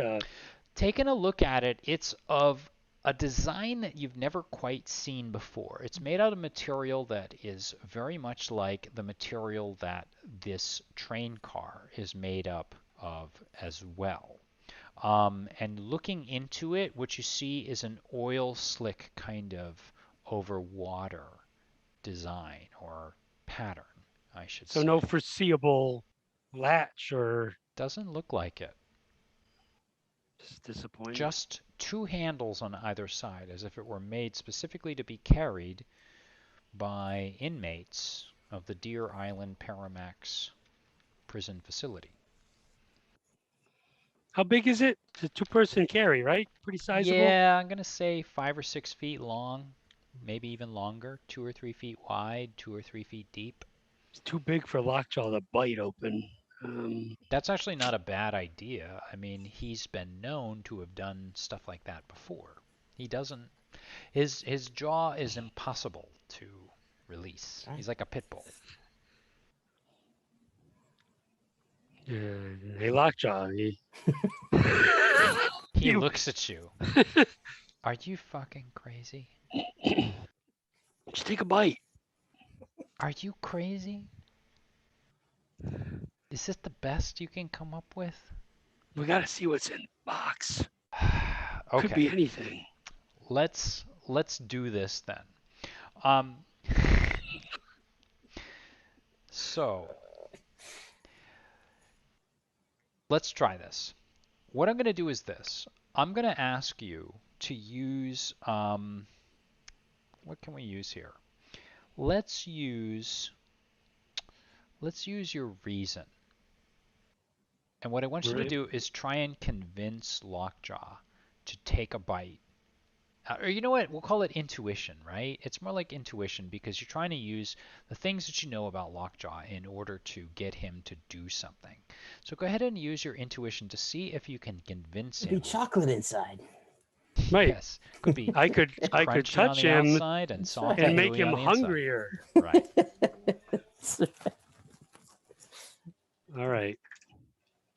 I rolled an 85, and I am. Intuition is amazing. Yes, you don't even have to tell me that. An 85 is good enough. So, with that, he kind of takes a look around, and he shrugs. Hold on for a second. I'm gonna roll Lockjaw here.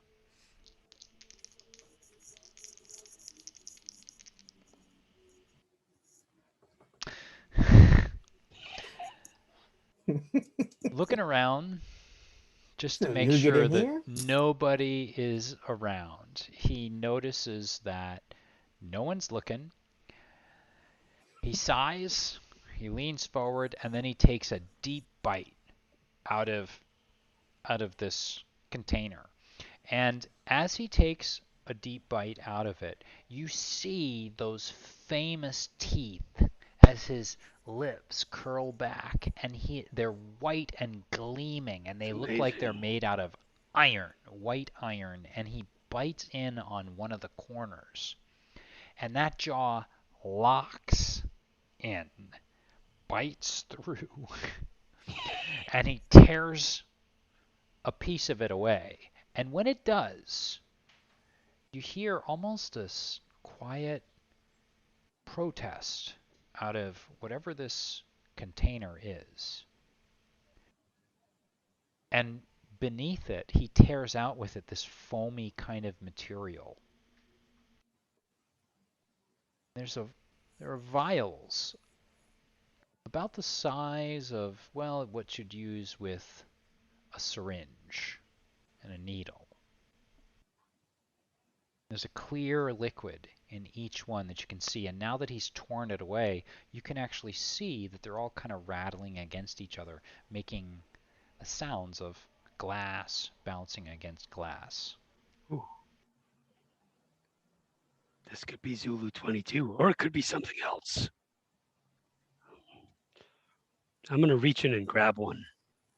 Just one? Just one. Make a, we'll call it a grab roll, which is, it doesn't quite make sense, right? Because it's not really strength. Why don't we call Or it agility, right? Yeah, it's agility. Make an agility roll. What's your rank for agility? It sounds That's like good. it's low. That's it's good. Okay, go ahead and give it a try. 71. Okay, that's actually pretty darn good. You're able to get not one, but actually two of these vials out.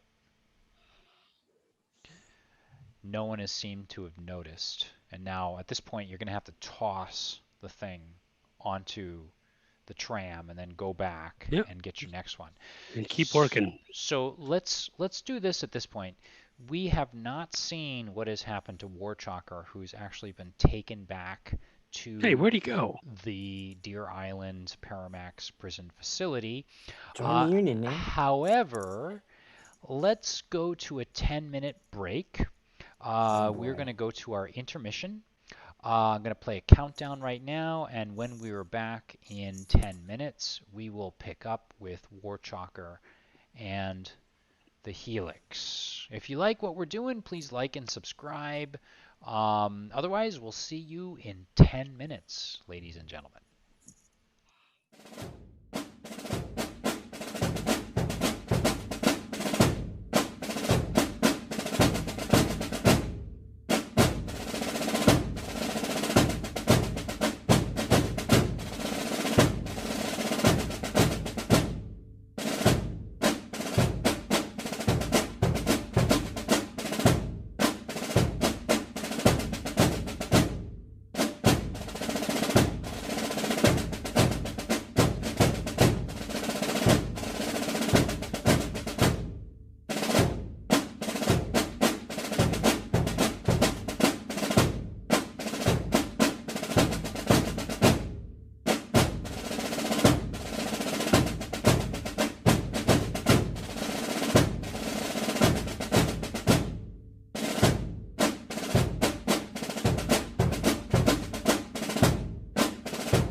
All right, everybody, we are back.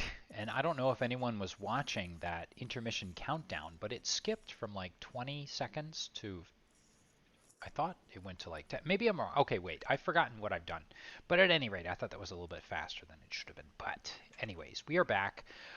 So at this point, what we have are Warchalker in the Helix at Deer Island Paramax prison facility.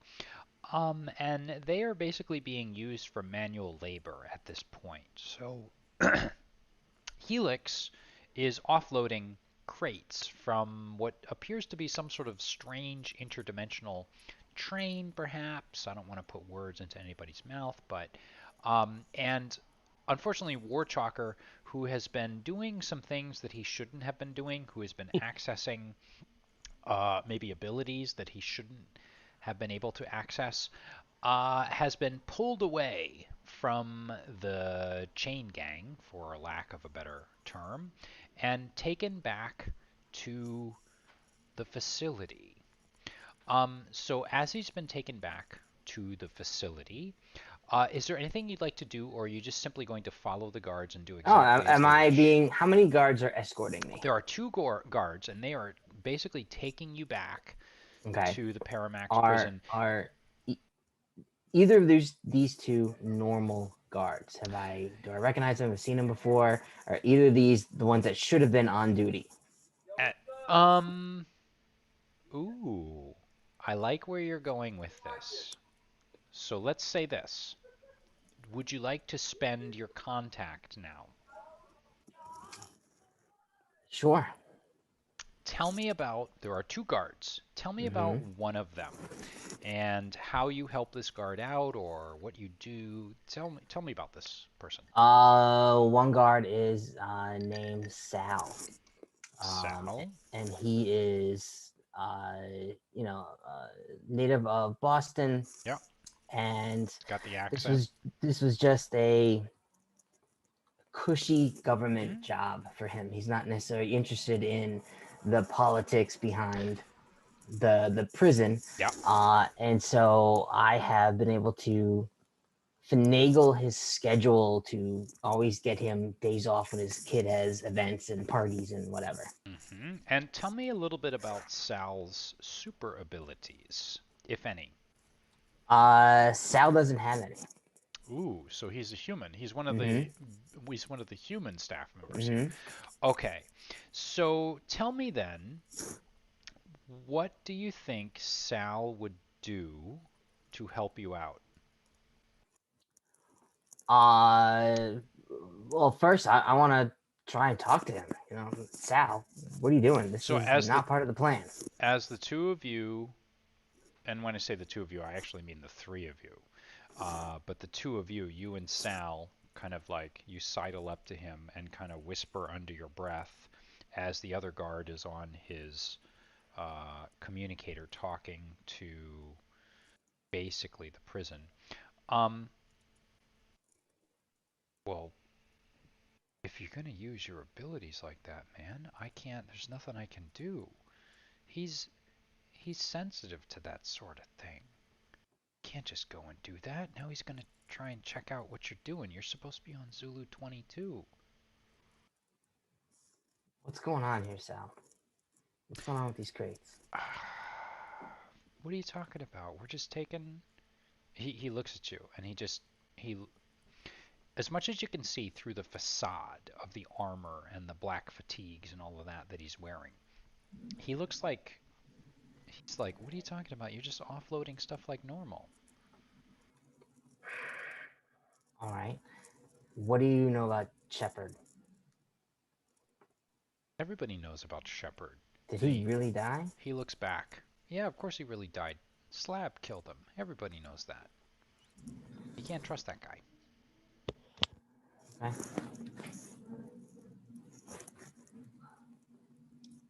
Anything else as you're being walked back? You're probably going to be Uh, taken. Oh, go ahead. yeah, I was just gonna ask, where are you guys taking me? You are probably going to be taken, essentially, to the lab. And the lab is the place where you parabeings are tested to sort of double check, like, okay, have they told us all of the abilities that these guys have had? Have they, are they truly suppressed? Is Zulu 22 working on their systems, etc., etc.? And that's what he explains to you now, is that you're going to be taken to the lab, and they're going to do some tests on you to make sure that you're not faking it.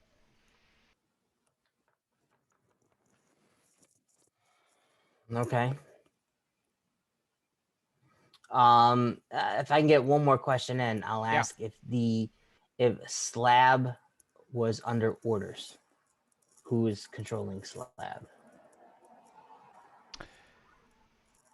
Make a psyche, and then make an intuition roll. Intuition is only incredible, and that was a 42. Oh, that is barely enough.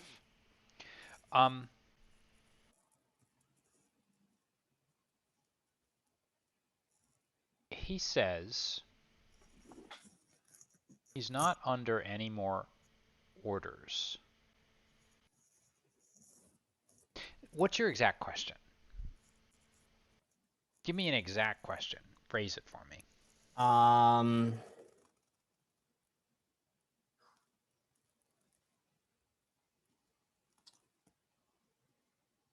give you this one last question. All right. Who told Slab to get rid of Shepard?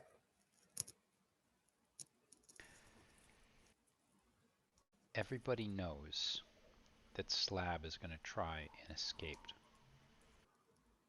And Shepard got a little too close. You know how Shepard is. He's friends with everybody. They talk here, man. They talk. Everybody tells Shepard everything. Or they told him. Not anymore, because he's gone. But you know, those people on the inside, they knew. They knew that Slab was going to try and escape soon. Worried that the Shepherd was going to talk.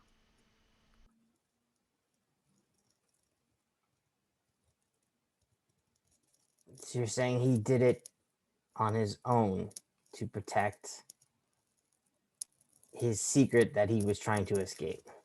Yeah. This wasn't an order by, say, the warden. Why would the warden kill Shepard? I don't know.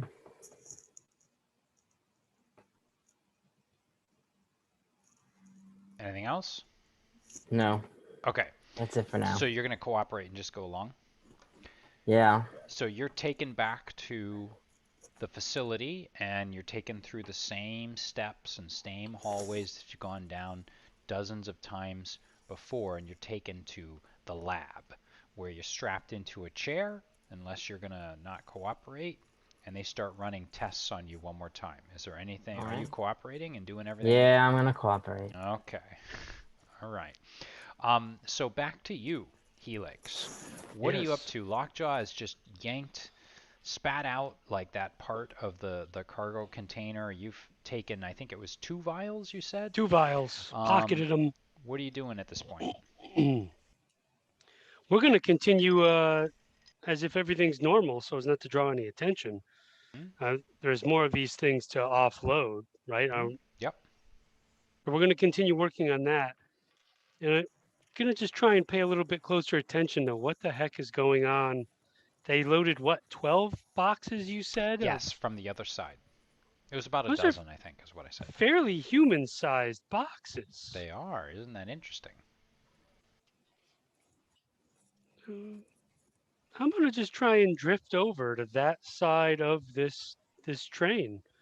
Just as if I'm part of the work queue on that side. Make an intuition roll, because it's not totally unheard of to sort of mix it up a little bit and go over and help the other side. Go ahead, make an and I'll actually column shift it by 1, because you've been here for 2 years, you kind of know what you're doing.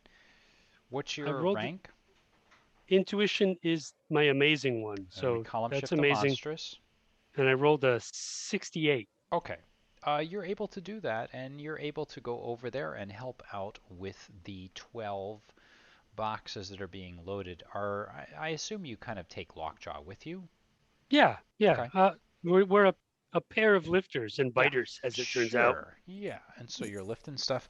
Is there anything you're Heavy looking for with box? this? Well, the same sort of thing, trying to figure out what we know, even though we don't have specifics about what it is, what's coming in. So we're gonna try and figure out what's going out.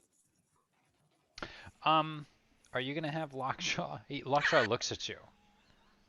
Oh, I ain't biting this man. Not again.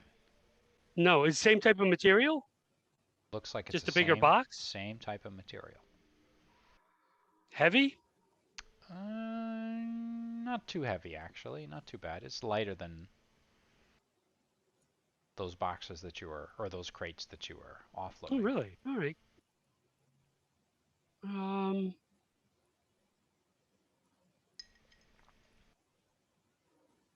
I'm gonna try to. Well, wait a second here. We've got other prisoners around us. You do? How about? How about we bump into somebody again? Okay. There's some. They choose us because we're good with labor. There's a particular. She Okay. is thick with a couple C's Yep. and nothing but muscle, but Yep. she's one of a two-person team. Her name is well, they just call her Marge. Marge. Got it. So what are you going to do And when you bump into Marge? What are you trying to incite here? What are you trying to make happen? I'm actually gonna incite rage in her, Hmm. specifically rage. So we're gonna cause the hypothalamus to go crazy with oxytocin, vasopressin, cortico-releasing steroids, just getting her worked up Yep. as she's carrying Yep. this box Yep.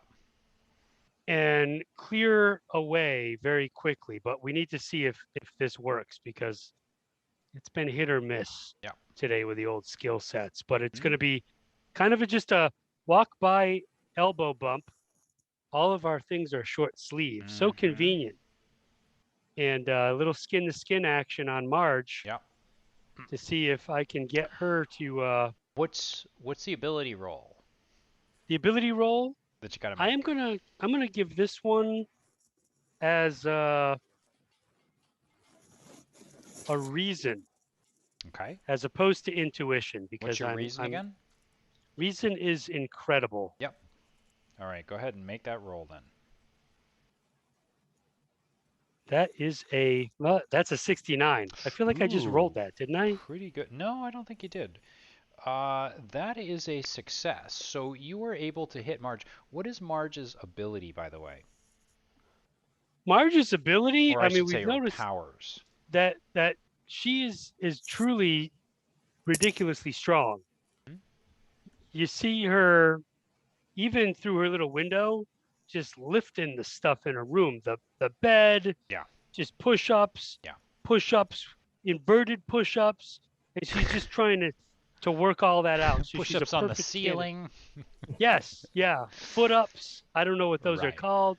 Right. Maybe 8,000 squats in a row. You bump into her with your elbow and you knock her to the side, and then you step back out of the way. And of course, when she turns around, she's looking at another smaller looking prisoner who just raises his hands and points at you as if to say, "Hey, it wasn't me." But the expression on your face is just, I don't know. And you I'm just over step here. and back away. And she grabs him. She drops her half of the crate that she's carrying. And when that crate hits the ground, what you see is the you hadn't seen it at first, but there is a seam that runs all the way around the side. And now when you think back to it, you saw a seam on the other one After the bite. that Lockjaw had bitten open. And it bounces open. but not long enough for you to catch what it is on the inside there. And she grabs the prisoner that she's blaming, and she completely rages. And when she rages, she lifts him up above her head and just tosses him across the tarmac. And this is like a big deal. And immediately all of the guards kind of grab their batons and they move to like head over in her direction. Let's go back to you, Warchalker. At this point, you're being poked and prodded, and you're running through a series of tests. Are you doing anything to resist, or are you just simply going with it? It's a mental resistance, right? I'm gonna try and make sure that the powers don't activate, so I keep it low. So you're going to try and keep yourself on low so that you don't actually like Yep. give away anything. Yep. So there are two doctors here, the names of which this is the crossover part, folks. They are from another adventure. They're from Larry's Bombast adventure. One of them is Dr. Connors, and the other one is a female whose name eludes me at the moment. The husband-wife. Not husband-wife. They are not That's husband-wife. I want to emphasize what they that. played in Bombast. Yes. So they're giving you the old examination. What I want you to do is make a psyche roll, because this is linked more toward your abilities and kind of withdrawing them from detection. The higher the roll, the more successful you are at hiding.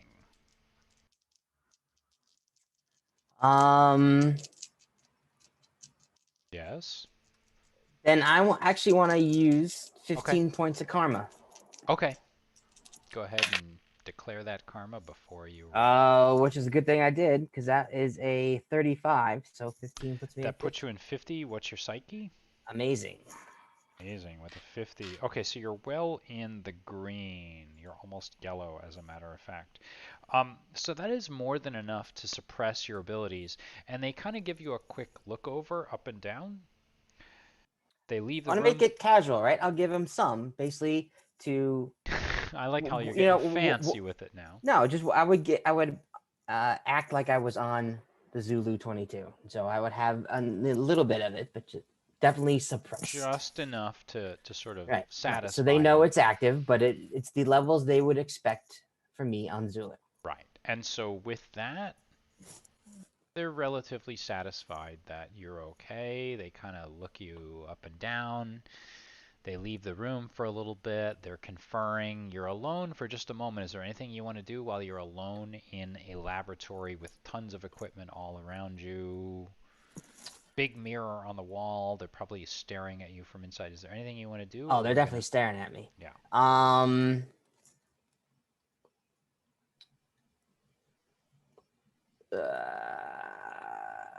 not sure which question to go after first. Just quickly, have I seen these particular doctors before? Are these the usual ones that do testing, or are they different? They're new. You started seeing Dr. Connors in the last few months. Same thing with the woman whose name I've forgotten, but I will bring up later. Everyone, please watch Bombast.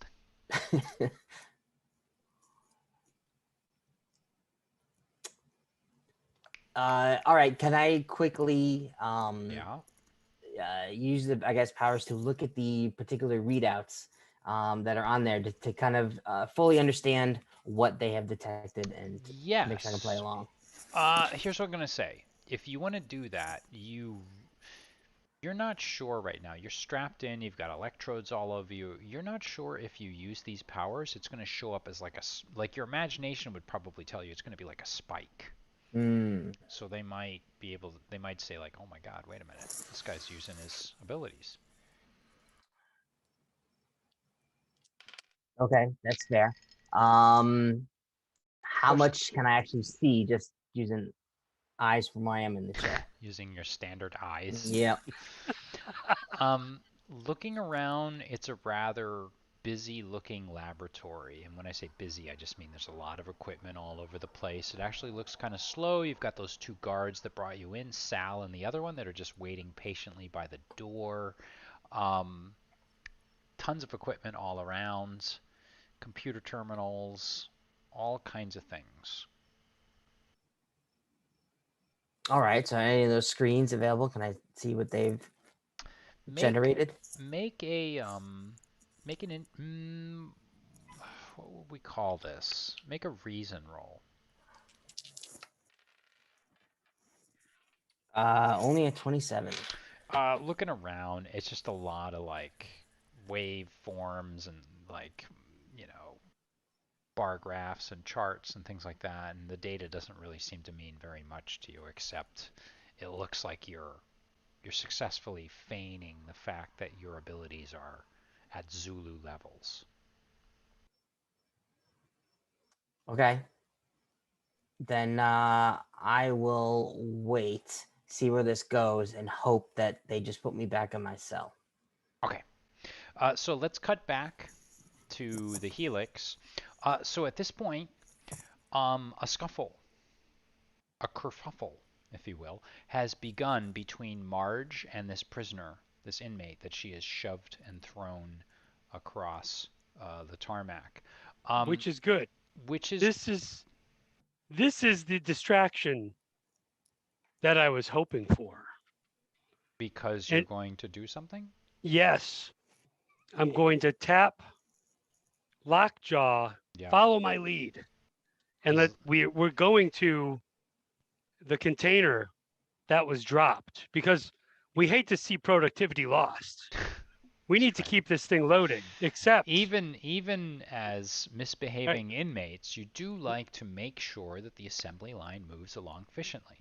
Except I would like to do a grabbing. Is it a go ahead. Grabbing check on it to almost carelessly pick it up, twisting it upside down, knowing that the top has popped. Right. And in our commission of being assistant and trying to help out, we could potentially dump out whatever the hell's in here. So then we'll know. What's inside? So grabbing is what? A strength check, so right? Grabbing is a strength check, yeah. Go ahead. I am excellent. Yep. Which sounds good, but it's not. But good is different because good is lower than excellent. I rolled a 49. That is barely enough. That's two Excel cells into the green. Ooh, it's green. You are barely able to tip that thing over, and when you do, a body rolls out. That freaking body. Oops. It tumbles end over end. Guards! And what you see is the body of the shepherd. And he appears to be rather, how can I put this, desiccated, emaciated. He's not quite himself. And as this happens, there are a few guards that see what's going on. And they're about to come running over.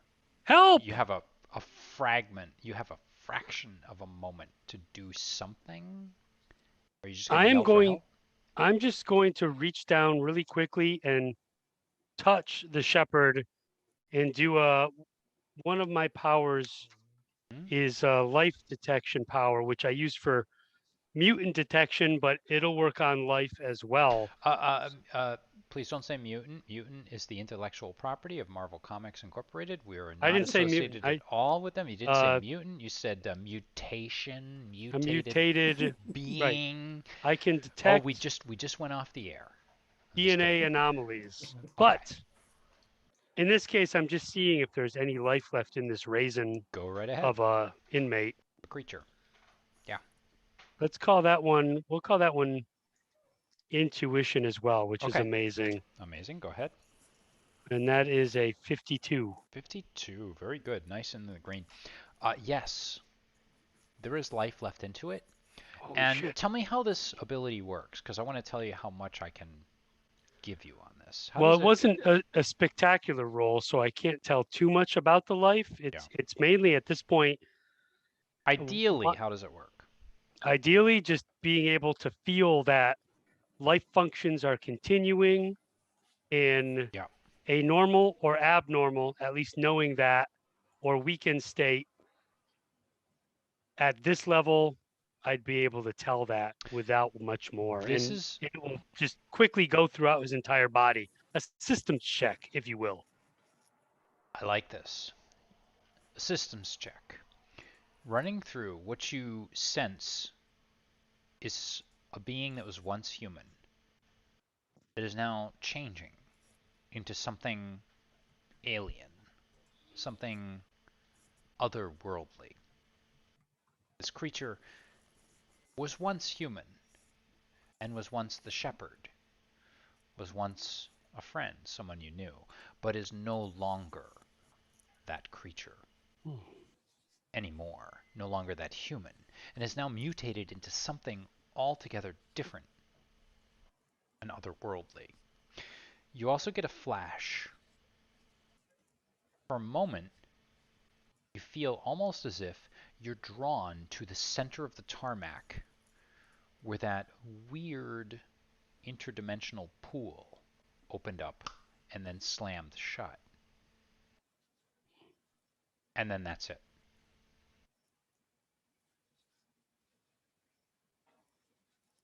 At this point, the guards are all over us. And at that point, unless you're doing anything else, the guards are No. moving in and they are tasing you. I mean, are you There's a resisting bot. any of this? Again. Come on. Okay, so they're like, Son of they're a- tasing. oh, God damn it! This is the second time I've been tased in half an hour. worth And it. they're right, Ah. knocking you back and moving you around, God damn. getting you Is out of the Lockjaw way. okay? Or are they No, just beating on Lockjaw is me? he's just miserable. He's just absolutely miserable. He's like, oh, God. Another great day of being friends with me. Yes. Right. Lockjaw is not happy about any of this. Let's go back to Warchalker. Warchalker. The guards, I should say the doctors have returned, and they've basically sort of given the nod to the guards that you're okay and you're going to be taken back to perform and continue. Are you up to anything or just going to be taken right back? Oh, they're taking me back outside. They're going to take you back outside. Interesting. Okay. No, I'll go. So you're taken back outside, and in that time, that's going to take you like a few minutes. So we will go back to Helix. Helix, once you've been tased, you are back to performing your duties, loading and offloading. Son of a bitch. And It's now an accident. It was an accident. Ah. now they've scrambled. They put the body back inside. Is And there any reaction from the other inmates who are on this detail? the other inmates look absolutely like mortified by this, but then they're very used to just sort of looking the other way, doing as they're Don't told. ask questions. Yes, they're just going back to it. They look frightened. Lockjaw looks terrified.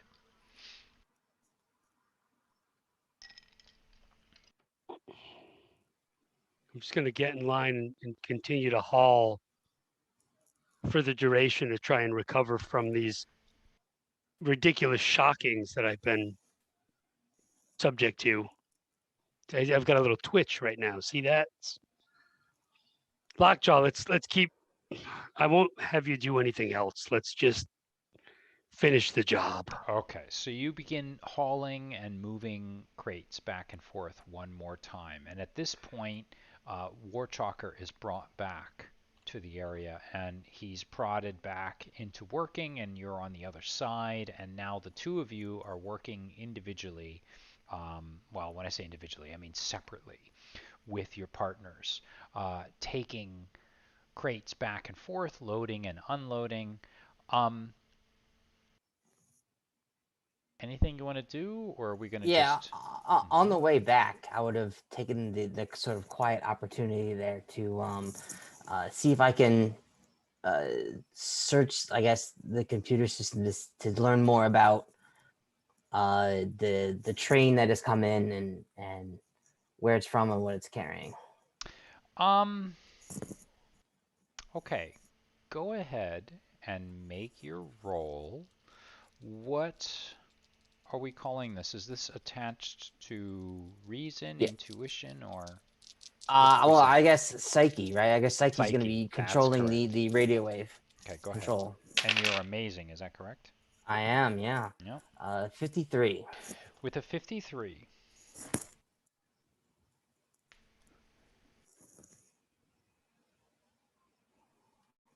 ordinarily, when you check the computers, what you get are cities.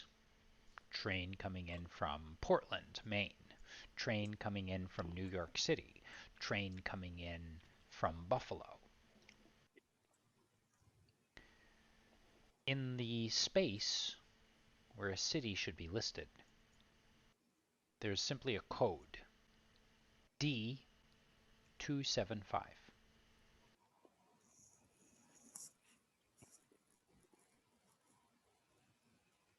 Okay.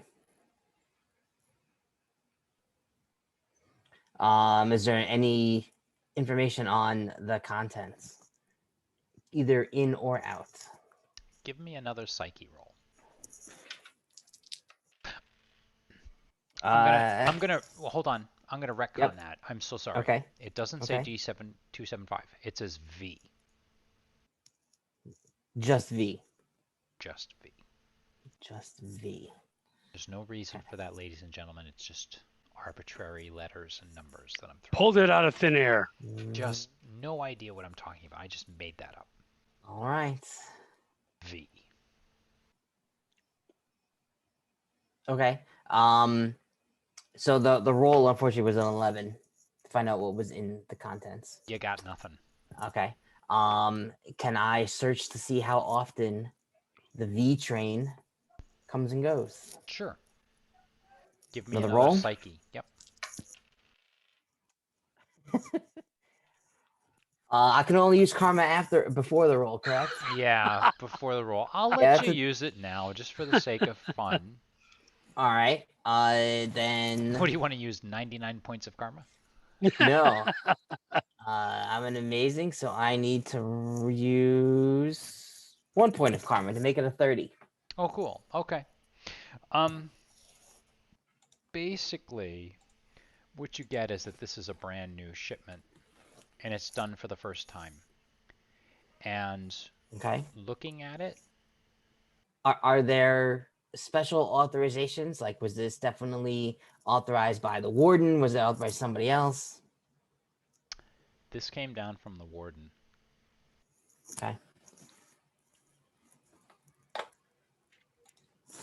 And now you are sort of getting the feeling that things are about done at this point. That's fine. Crates are loaded. All the crates that were taken off or needed to be taken off were taken off.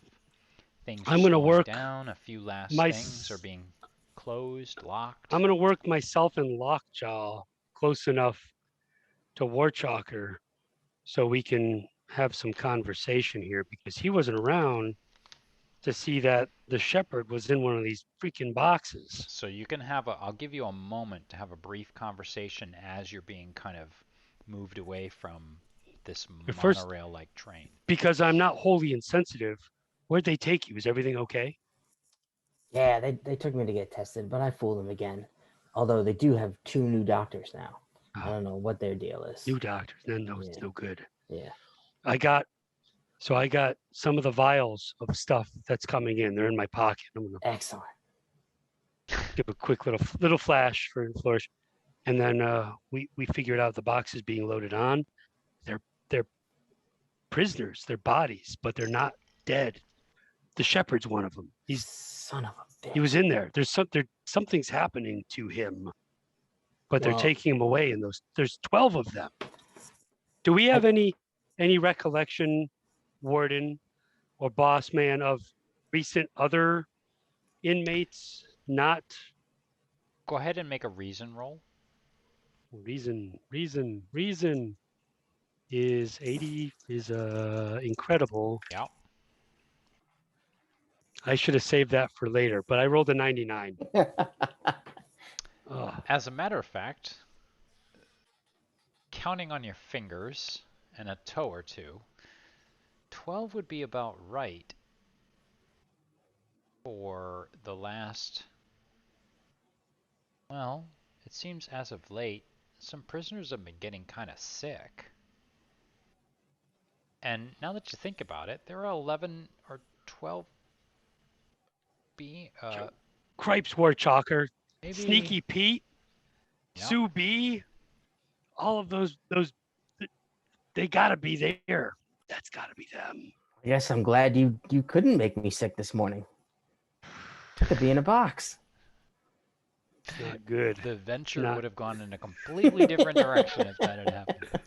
Well, this isn't good.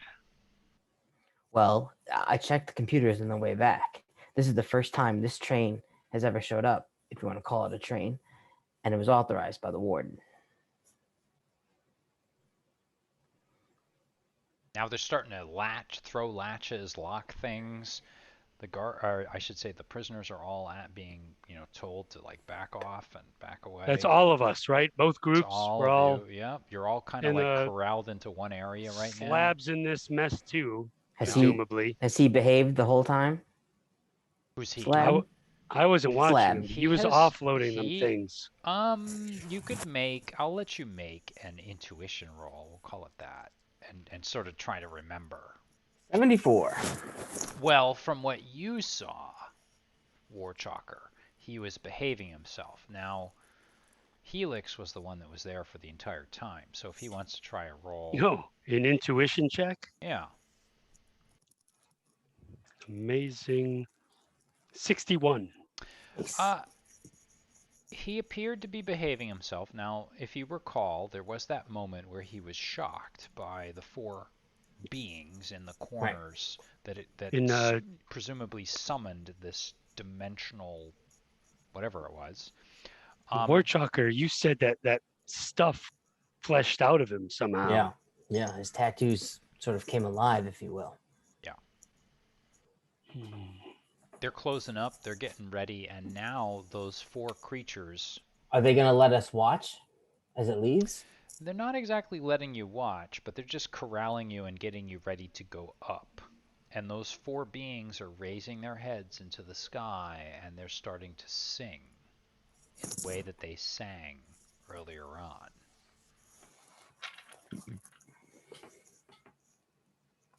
Do you get the feeling that this could be a way out of here?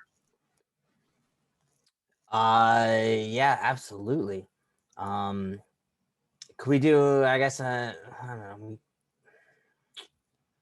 I want to see just if I can recognize the kind of energy that is coming out of these things. So you're going to wait while they continue and sort of open this rift, or... Oh, wait, rifts is the intellectual property of Kevin Ciambieta. As they open this It's a different game. tear in space-time, or warp, or whatever we want to call it. Yeah. Waiting for just a moment, they raise their heads into the sky, and then they begin to sing one more time. Slowly, their voices begin to get stronger and stronger and stronger, until they almost become like screams. And then, again, that geyser, that ripple, forms like a spiral in space, and then there's a geyser of what appears to be water, but you know it's not water because water wouldn't come out of the air. It explodes outward, and it almost envelops that train, and you see the train ripple as it does so, and then it pulls back until there's nothing but a pool vertically stood, reflecting light. And then you see the train start to spin up again, and as you look, you can kind of see that there's some other place, some other time even, on the other side of this pool. Now, as it's spinning up and the engine is starting to turn on, are you doing anything? Well, I wanted to see if I can understand the energy that is used to create the portal. Go ahead and make your roll. 99. 99. Without a doubt, this is a tear in space-time. This is not something made by man. This is an actual disturbance. And the way that you know this is not because of the fact that there's any kind of electrical signal or anything like that. There's no signal. There's dead space where that pool is. And ordinarily in this modern day world, you can sense it everywhere. But there in that pool, there's nothing at all. And what you sense is like a hole in space. And you can feel energy pouring over the edges of this pool and just leaving. But there's nothing on the other side. Because what you intuit is all of that energy is being excreted into someplace else, some other world. With that, are we doing anything? I'm watching Slab very closely. Make an intuition roll. I love intuition rolls. They're my favorite. It's a 62. 62. The tattoos on his skin are starting to vibrate, and there's a smile on his face. TBD, why the hell's he smiling? Look. I don't know, man. Is he one of them? Is he from there? Doing anything? Is that portal a way out? Do you know? It's away somewhere. It's out of here. Now at this point, he screams at the top of his lungs. Slab does? Now, goddammit. Now! And he pulls from his pocket one of those vials that you saw, and he slams it into his arm. Then he presses a plunger down on top of it. And the moment he does that, all of the tattoos on his body just suddenly burst. Jesus. Exploding. An Uzi flies that way. A sword flies that way. The rat springs from him. There's a tiger that was on his arm that you sort of recall now, tears through the orange jumpsuit that he's wearing, roaring as it does so, and starts to gallop across the tarmac. And then he drops. There's dozens of other weapons, creatures. A bird, several birds come exploding out from him. As a matter of fact, several superheroes that you know from well-known comics tear out of his body, and he collapses onto the tarmac. And there's something large bulging out of his back, and he starts screaming, twisting back and forth. And many of the inmates that are surrounding him, they all do the same thing. They start to push those plungers, push them down into their arms, and they pick up those weapons, and they pick up swords, and they pick up the knives, they pick up the guns, and they all start firing in different directions, attacking guards, chopping at them. Some of the guards start leaping into the air. A tiger runs across the tarmac, jumps onto the train, and starts to like maul at one of the drivers. I'm going to let you guys do whatever you want at this point. Just as an aside, Meanwhile, my instant that thought was huge. He's going to regret that tramp stamp he got a couple of years ago because that sucker's coming out of his back. If you want to make a intuition roll, I'll let you see if you can remember. Is it a giant what's on his butterfly, back. Matt? It's like Mothra. I'm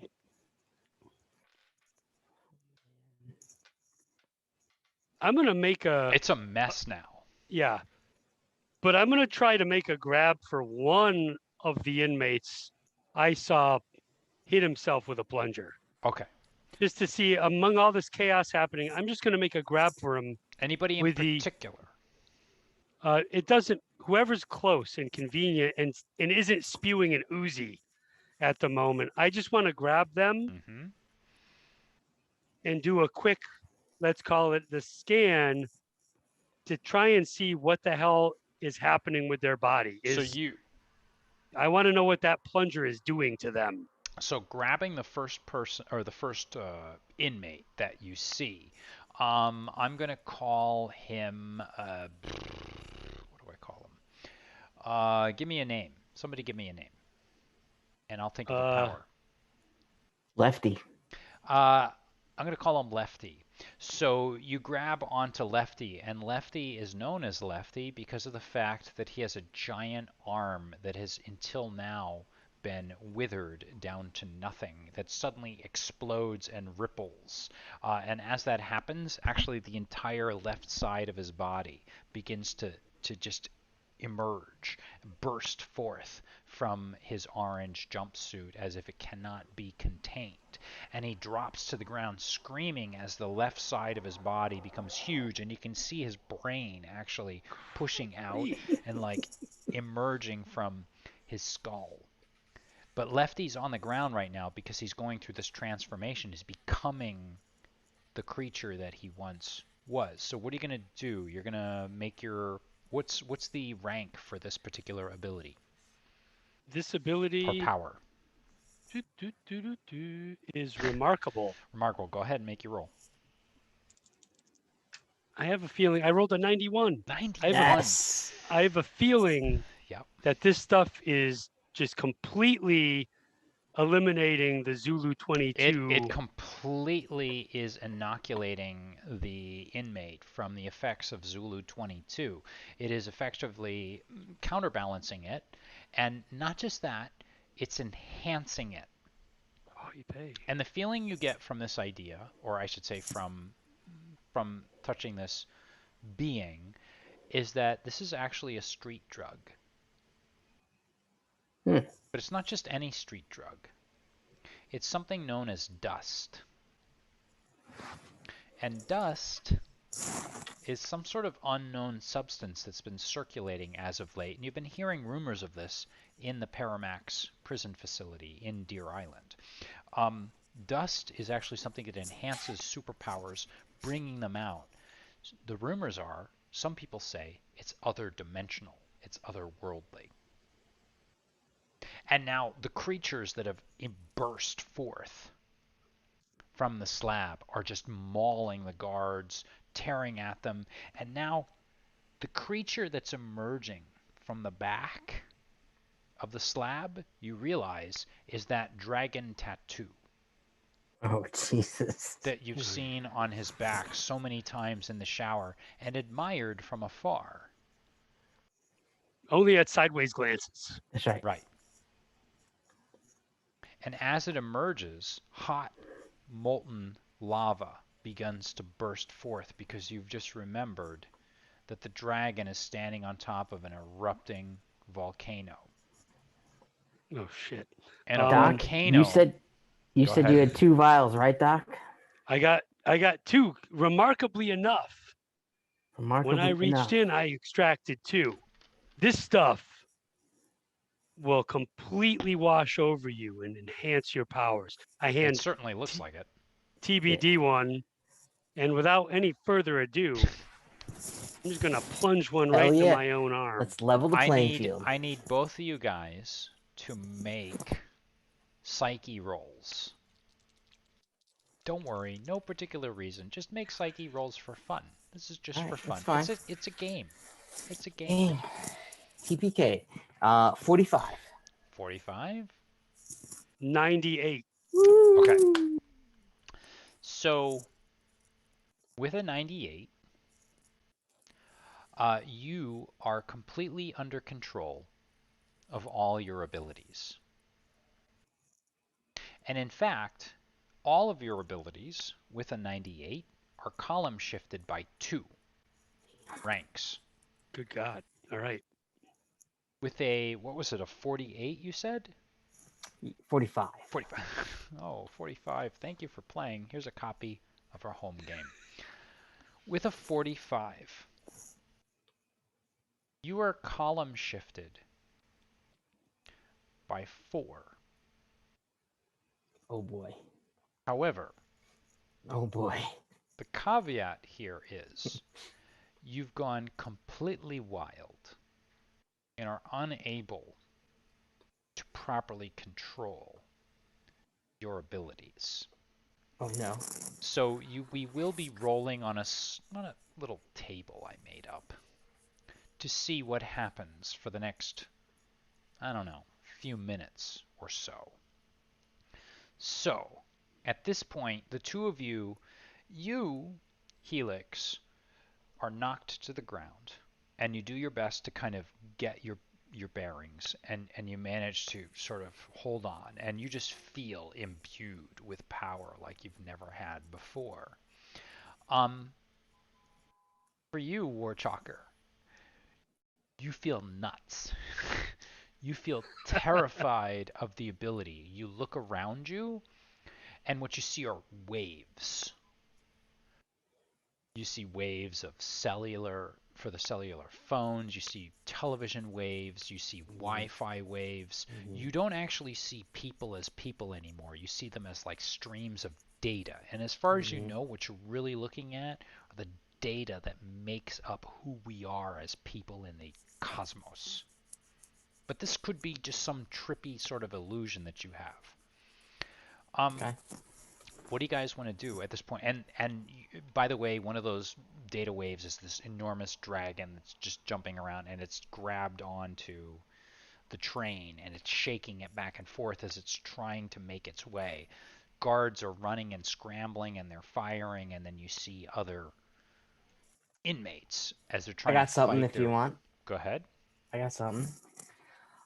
Because I'm in the mental state that I'm in, I think I would actually use the nuclear option. Okay. This is something I have been building I like the nuclear option. since about 4 months in. Oh. It's a simple virus that I put into the computer system there that does 2 simple commands. Okay. Number 1, it shuts down their phone and internet. And number 2, it unlocks. Go ahead. It unlocks all the doors. When you say it shuts down their phone and internet the prisons. and unlocks all the doors. Oh, okay. Yeah. I thought you can say the prisons. worlds. No, the prison. Okay. Your column shifted by 4. Yep. And I know I'm going to regret this. Yep. I was like sitting down trying to think like earlier of like what would happen, and I was like, why don't we make it something totally crazy?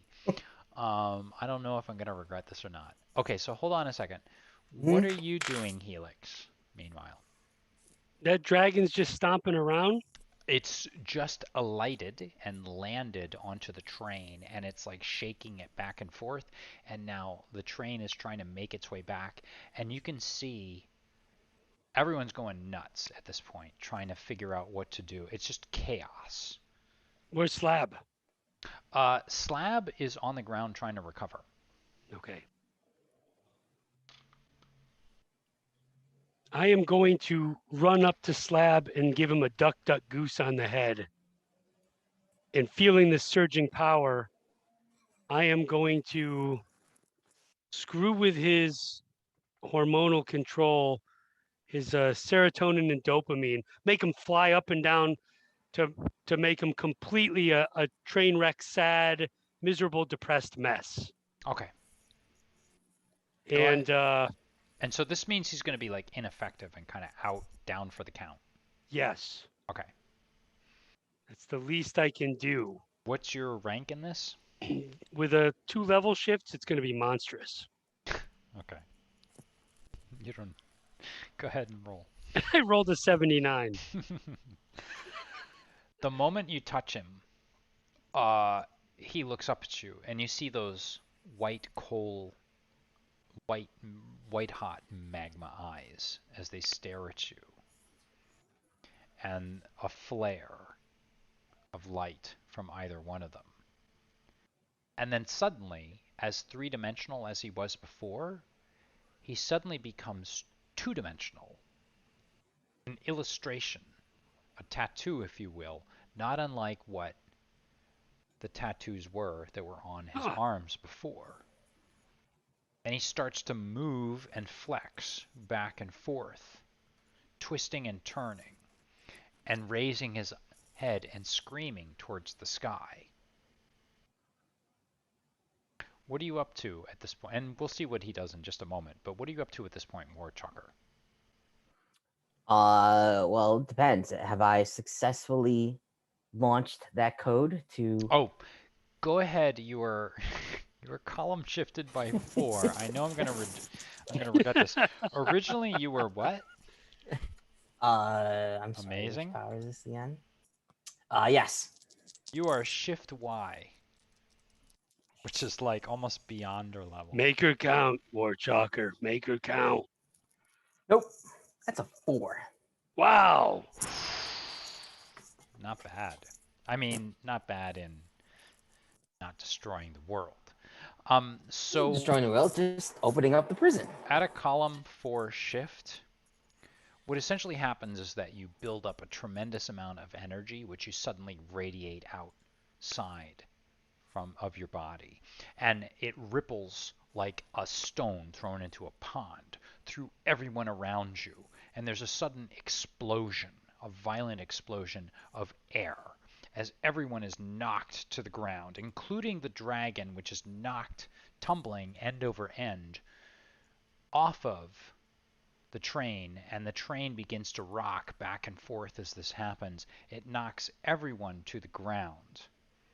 And there you are at the center of it all. And at this point, what I want everyone to do, or I should say my 2 players to do, is roll for initiative, because the bad guys are actually just noticing you now. Go ahead and Can we roll do it. that again? Just a d10. 4. D10. Oh, I have one of those already. What am I doing? 7. So the way that initiative works with phase rip is that basically both sides roll. So the good guys and the bad guys roll. And then whichever side rolls higher, collectively that side goes first. So in this particular case, the bad guys rolled, or I should say the bad guys in quotes, rolled a 6. So that means that Frank, or I should say Helix with his roll of a 7, collectively represents all of the good guys. So you get to actually go first. And what you see are guards that begin to sort of look up. They noticed that Warchalker is the one who essentially just psychically blew through everybody around him and knocked everyone to the ground. So they're sort of moving for him, and they know that you are paired up with Warchalker, so they're coming for you as well. What do you want to do? And you guys can decide. It can be Helix goes first. It can be Warchalker that goes first. You decide yourselves. These guys are all armored up, right? They are armored up, and you actually don't even know what their abilities are, because they all Yeah. keep themselves essentially just in simple black fatigues. And And there's no skin showing on them either, as I Nothing at all. recollect. So Nothing. you can't tell their gender. You can't even tell like what sort of a being they are. For all you know, they're aliens. For all you know, they are mutations of some sort. They are animals. Who knows what they are? musical slugs. Could be anything. Could be. Is the train still there and the rift The still open? train is moving through it at this point, and now it's rocking back and forth because the dragon was just thrown off of it. It's rocking back and forth as it chugs slowly back through this interdimensional tear. And I missed that before. The dragon was on the train trying to get into it. Yes, it alighted. It leapt off of the slab, and then it landed on the train and just grabbed it. And this thing is probably 2 stories tall, and it was knocked end over end by your blast earlier that was column shifted by 4. Okay. And are the singing creatures still singing? Looking at them Chanting? very quickly, I'm not even going to make you roll for this. They look very concerned, and now they're actually starting to phase. I'm going to call it phasing in and out. They no longer look human. Okay. They look like these slug-like creatures, very tall, with tiny little arms. and they're floating in an odd mist, a red mist, as you look at them. Why this is or how, but you realize that you are fooled. Whatever you were looking at before, these four creatures weren't human or are no longer human. And they're doing their best to keep that portal open as the train chugs slowly through it. Okay. Then. All right. I don't usually like to do this, but I think at this point it's time to do it. It's a nuclear option, folks. Well, the nuclear option was the virus in the computer system, because that way it gives us an entire army of superpowers running amok. But since that didn't work, I'm actually going to use electrical generation, and I'm going to shoot lightning at one of those creatures. Nice, just the old-fashioned way. The old-fashioned. 4 column shifts. So go ahead. What were you before? I knew I'm gonna. I was remarkable before. So you're only unearthly now. That's a 73. Ladies and gentlemen, this is a teachable moment. Whenever you do your column shifting in phase rip, always be very, very careful with what you do. But you know what, on the other hand, just run with it if it goes crazy. So with us, you are midway to deep in the yellow with that. Tell us what this looks like ordinarily, and I'll tell you what it looks like now. Ordinarily, because he doesn't do it very often. It's just very simple, sort of the light blue shocks that come off his fingers. Oh. Very similar to sort of the Emperor, but that at a shift of 4. Yeah. Essentially what happens is that the electricity explodes out of your hands and it just completely runs through your body. And for a moment, a desperate moment that you're not really quite aware of, you're unable to control it, and you are just throwing it up into the air. You're throwing it across the water of Boston Harbor. You're throwing it toward Boston, several miles away on the coast. And then eventually you get it directed towards what specifically? One of those creatures. You Doesn't get matter it. Which one. Yep. Well, when you say one of those creatures, do you mean the dragon? Slugs? The slugs. Nope, the slugs. Ah, okay. So I'm hoping to close the portal.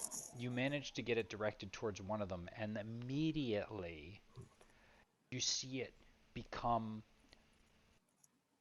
a screaming, writhing slug that's at least 10, 12 feet tall. Its beady eyes, it turns its head towards you, staring in, and its maw opens in a scream, and these tiny little T-Rex arms begin to just move up and down, and the fingers pumping with fury.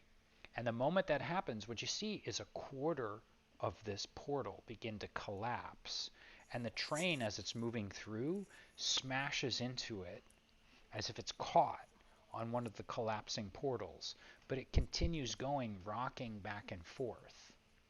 What are you up to, Helix? The dragon, is it appearing mean? Is it benevolent? I mean, or is it just chaotic almost? It's just chaotic. It's going all over the place. Gold or red? That is intellectual property of Wizards of the Coast, ladies and gentlemen. I just want to make that clear. My dragons are not related at all to Wizards of the Coast dragons. Since we have initiative, I am going to try to run towards it, assuming that it is living and organic at this point. It is. It appears to be, yes. Anything you're doing or just running towards it? I'll give you an action. If I get to it, I'm going to two-hand touch whatever body part I can. Yeah. And I don't know its wings. Where it stands, but I am going to use the disruption to just make its cellular replication go nuts. Imagine the scene in Akira where Tetsuo's in the Olympic Stadium and he just starts expanding and just stuff is going on. That's what I'm trying to do here. Right. Okay. And it's an amazing power which Column goes to shifted to unearthly. unearthly. Go ahead and make your roll. I rolled a 64. Nice. So as you do this, the wings flap very quickly, and the first stroke of the wing blows you back, but then you stand up and you start to march forward, leaning into it. And this time you're kind of like anticipating as it's chaotically like flapping its wings back and forth. And it's so preoccupied with the train that you manage to throw yourself in there and grab onto one of the bony like the bony leading edges of its arm and just hold on for dear life as it flaps. And before, though, it can complete the circuit, you're able to surge with that ability.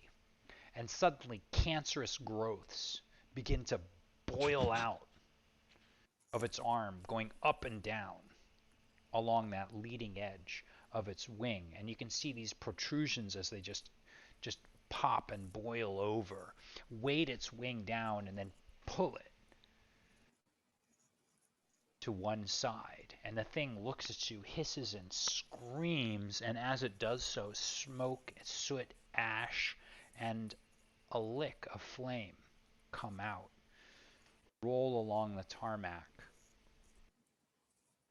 but don't make it to you. So now, with that, however, we're going to go to our bad guys. And we're going to say that in that span, we have a scene of almost chaos, as many of the inmates are fighting back against the guards. But there are two guards that stand out. Well, I'm going to start with one guard. I'm going to say that there's one guard that stands out, and one that actually goes after you, Warchalker. And this is actually the fellow that was escorting you with Sal back into the prison.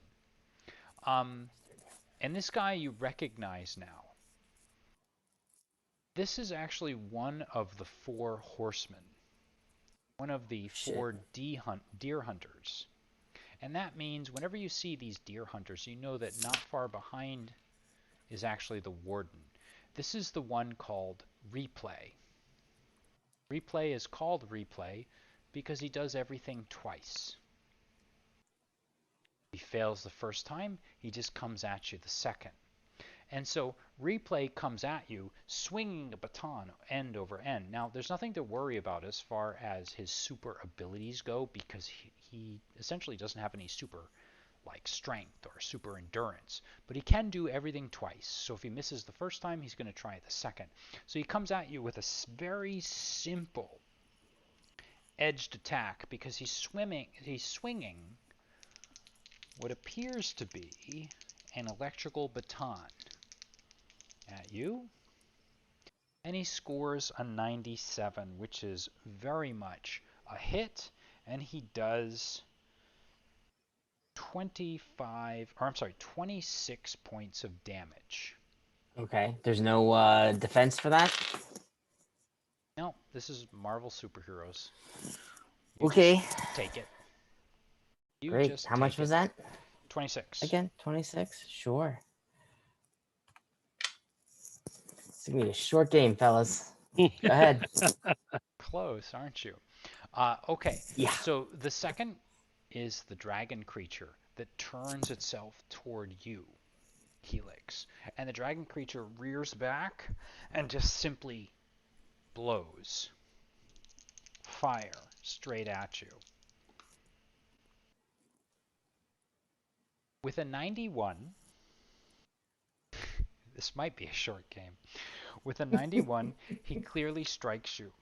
And he doesn't do 26 points of damage, he actually does 17.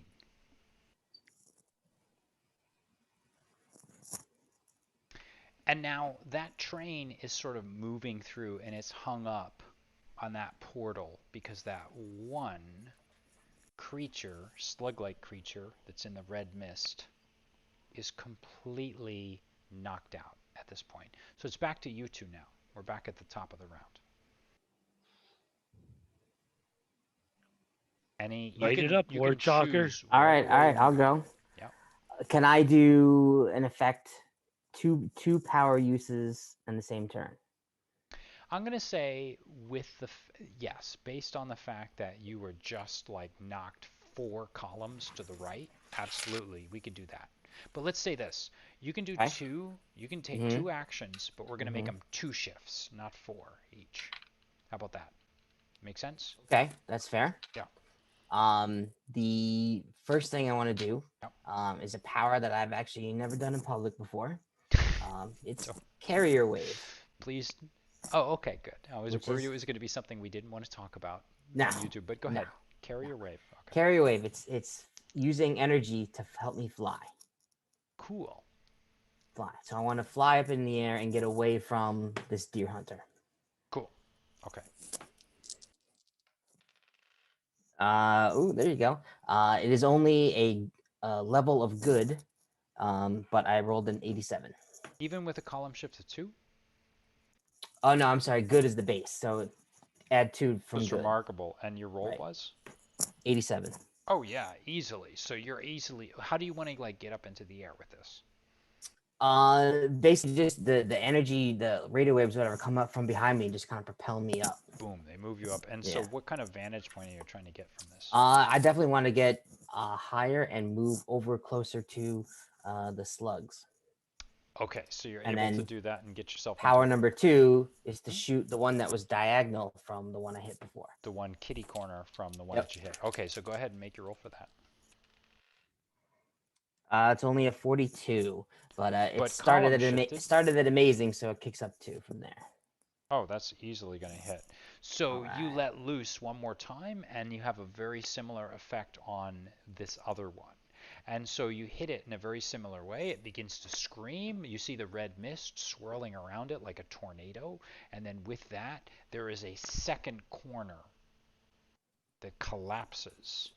And the train is just barely getting through now. And now it looks like the locomotive is the last thing that's left, but there's no room for the locomotive to get through there because of the fact that it's collapsed.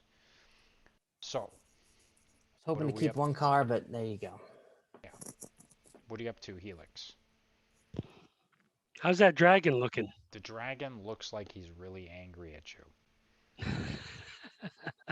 And one side of it, like the wing, he's just dragging it, and you can just see it. Like these protrusions are just like growing out of it, like this hyper fast cancerous growths are just like launching themselves out of it and then like flopping onto the ground, and it's trying to move and it's just screeching at you. I'm not going in for another touch.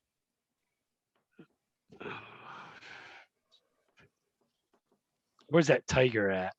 No. We're outside. Yeah, where's the tiger? The tiger's around. The tiger's actually gnawing on one of the drivers of the train. The train How is just like delightful. stuck, like bouncing against this portal, which is sort of open but not really open. It's half open. The wheels can go through, but the top end of it can't. It's just bouncing.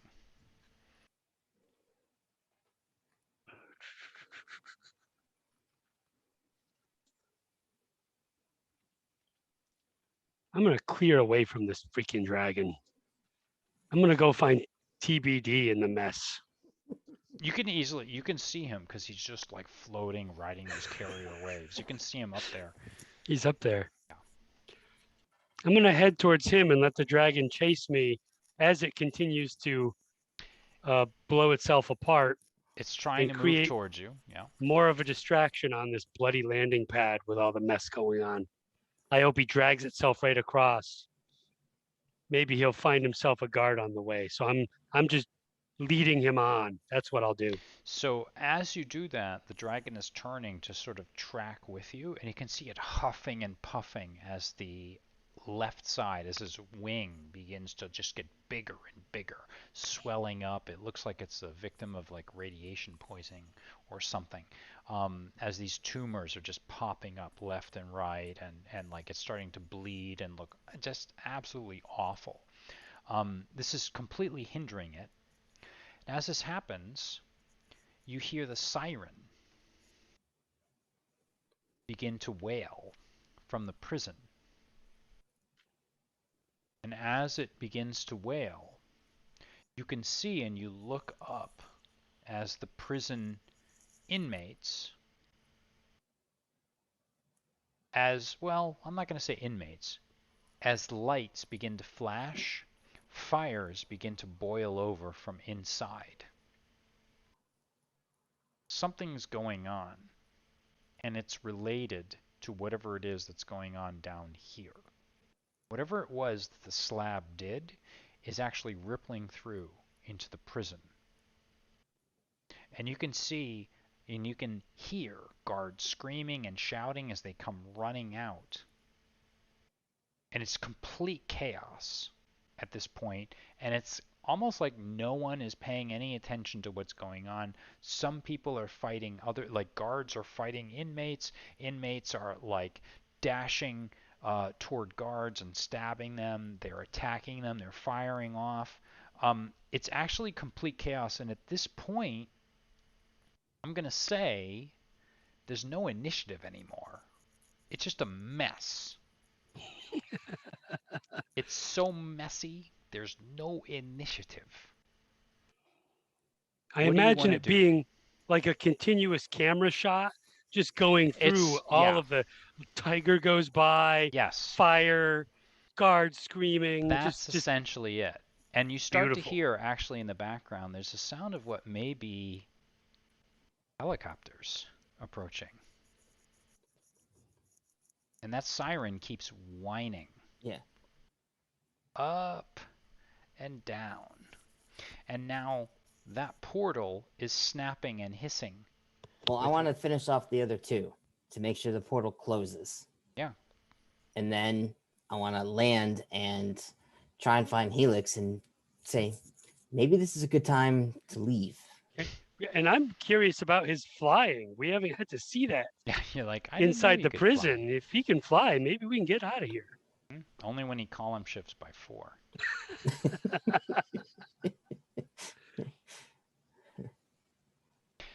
So tell me what you're doing then. Warchalker. So, like I said, I definitely want to take that next initiative slot, finish those two guys off. Yep. Okay, so tell me, are you using your lightning again? Yep, using the lightning. Go Just ahead. make sure they get rid of them. Make your roll. What is that? Because you're only doing this once, or you're going to try it twice? Because I'm going to split it and do it twice. Get them both at the same time. So unearthly. 41.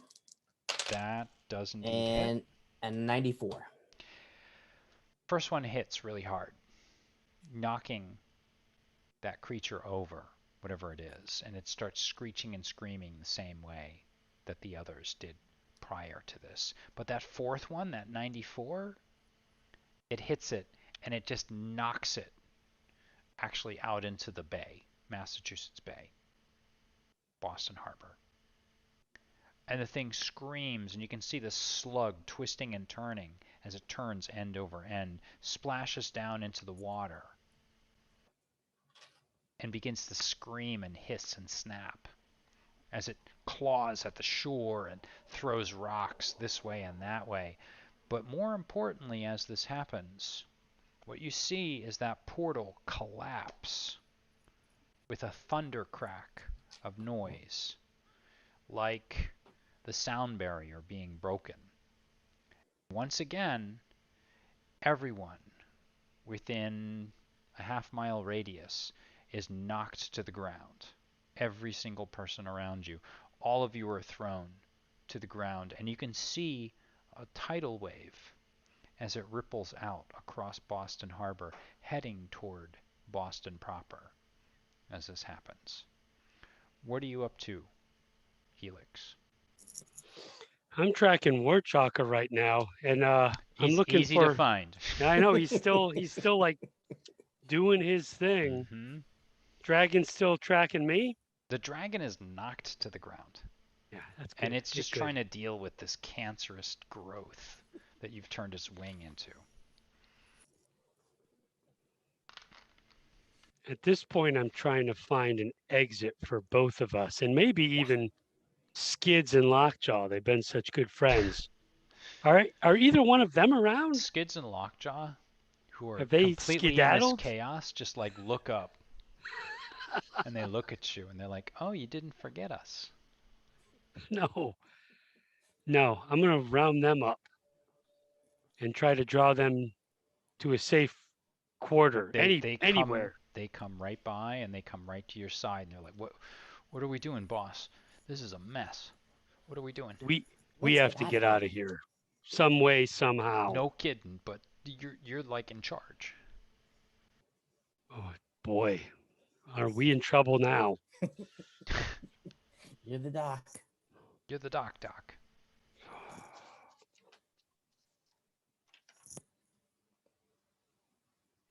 They're waiting.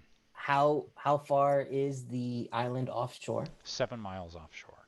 7 miles. I didn't want to make it easy for you. Didn't you make your raincoat rubber like raft? Yeah, absolutely. Like Clint Eastwood in Escape from Alcatraz? Yeah, well, do we have time to make paper mache dummies? Pretend that we're still here. And then collect all the clippings from the barber shop and then glue them carefully. Helix is still here on the landing pad. See, he's standing there with his jumpsuit. He's just waiting. I'm just trying to think if there's a way. And by the way, Warchalker, you're still up in the air, just like floating. No, I've definitely landed. Oh, I told you I was going to Okay. land. As soon as I got rid of Got them, it. I was going to land and All right. try to blend in with the rest of the chaos. Yes. So you're easily blending in with the rest of All the right. chaos. And everything is a mess now. All right. Sirens are going on. Is there, you want to, I don't know. Is there still a crate? Yes, they are all over the place. Like a few of them have been knocked off. There aren't many, but there are a few. Are you going to plunge yourself with another dose of that stuff? Is that what you?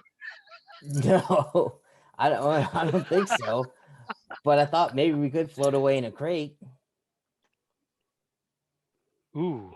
As a sample boat. I was considering changing the physiology on Skids and Lockjaw to be better swimmers of some sort or to, because it's temporary.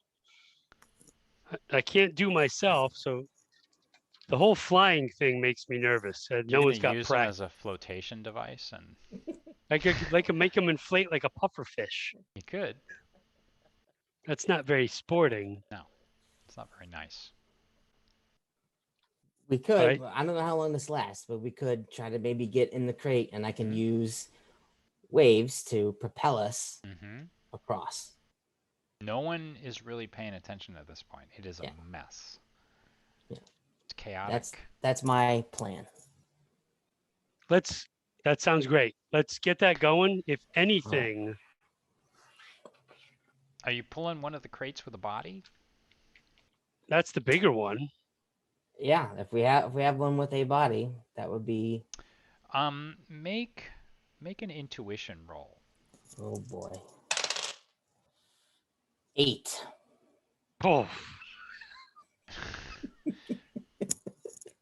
No. You're able to find a crate that's large enough to throw yourselves onto, but it's just you're gonna have to clear out all the vials and make it light and hollow so that you can like jump on top of it and then. Can we jump into the water from this? Yeah. This platform? Yeah. Yeah. You can absolutely do that. All right. And then I'll use my juiced power to make radio waves. Put my hand in the water and make radio waves and go ahead. Use it across. Right. You could absolutely do that. Go ahead and make your roll.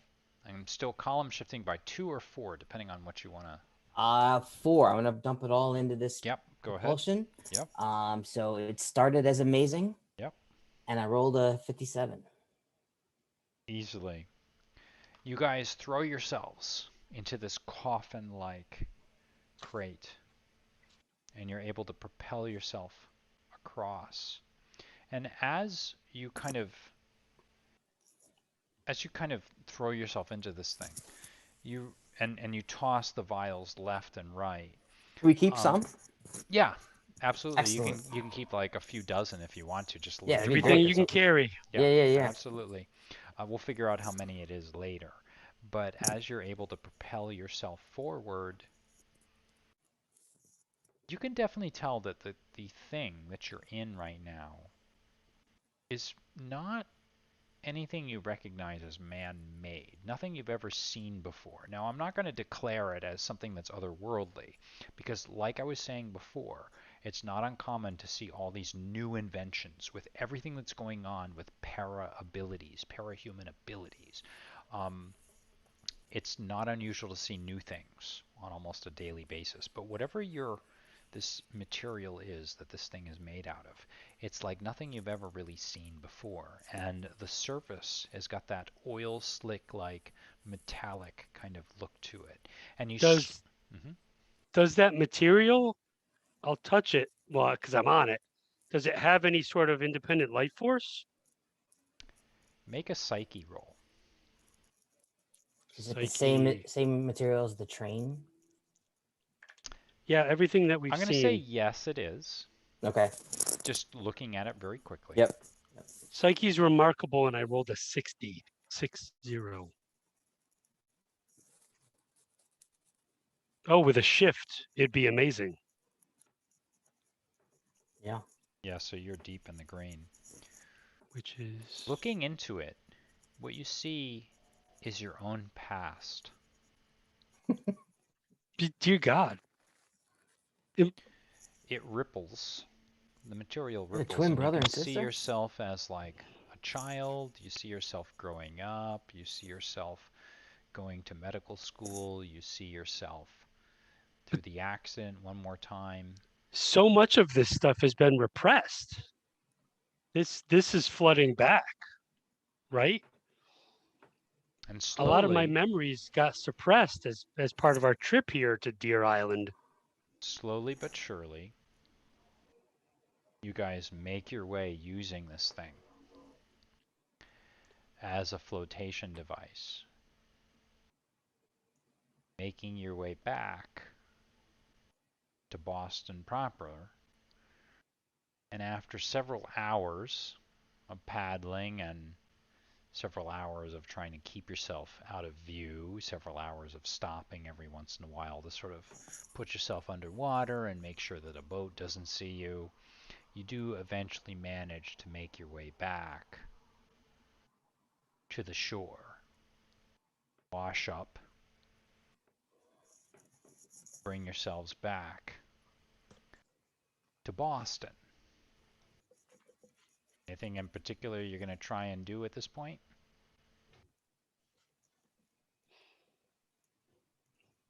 Looking around, there's Uh, a little girl with, like licking an ice cream with her family around. Mommy and daddy are like, she's like, look at the men in the orange jumpsuits. just Except for Helix, who like pulls his off really just quickly before quickly you reach stripped it off. shore. Thank God I had an undershirt. So But now I'm in boxers and a white shirt, and these guys are in orange. they could possibly Uh, pass as shorts and a t-shirt. It's late yeah. July. Yeah. Anywhere we can go, boys, we got to get out of sight. You can think of quite a few places to sort of make a break for, if you want to put it that way. Yeah. Yeah. Let's find some place to lie low. At least for 12 hours or whatever until the At ship calms least down. that Yeah. is a god awful mess. Yeah. Hmm? There will be inquiries. There will be a tally. We're likely to all come up missing. And so, with that, let's allow Warchalker and the Helix to blend in to the other tourists on the beach, to blend in to most of Boston, to do their best to find themselves a proper place to hide.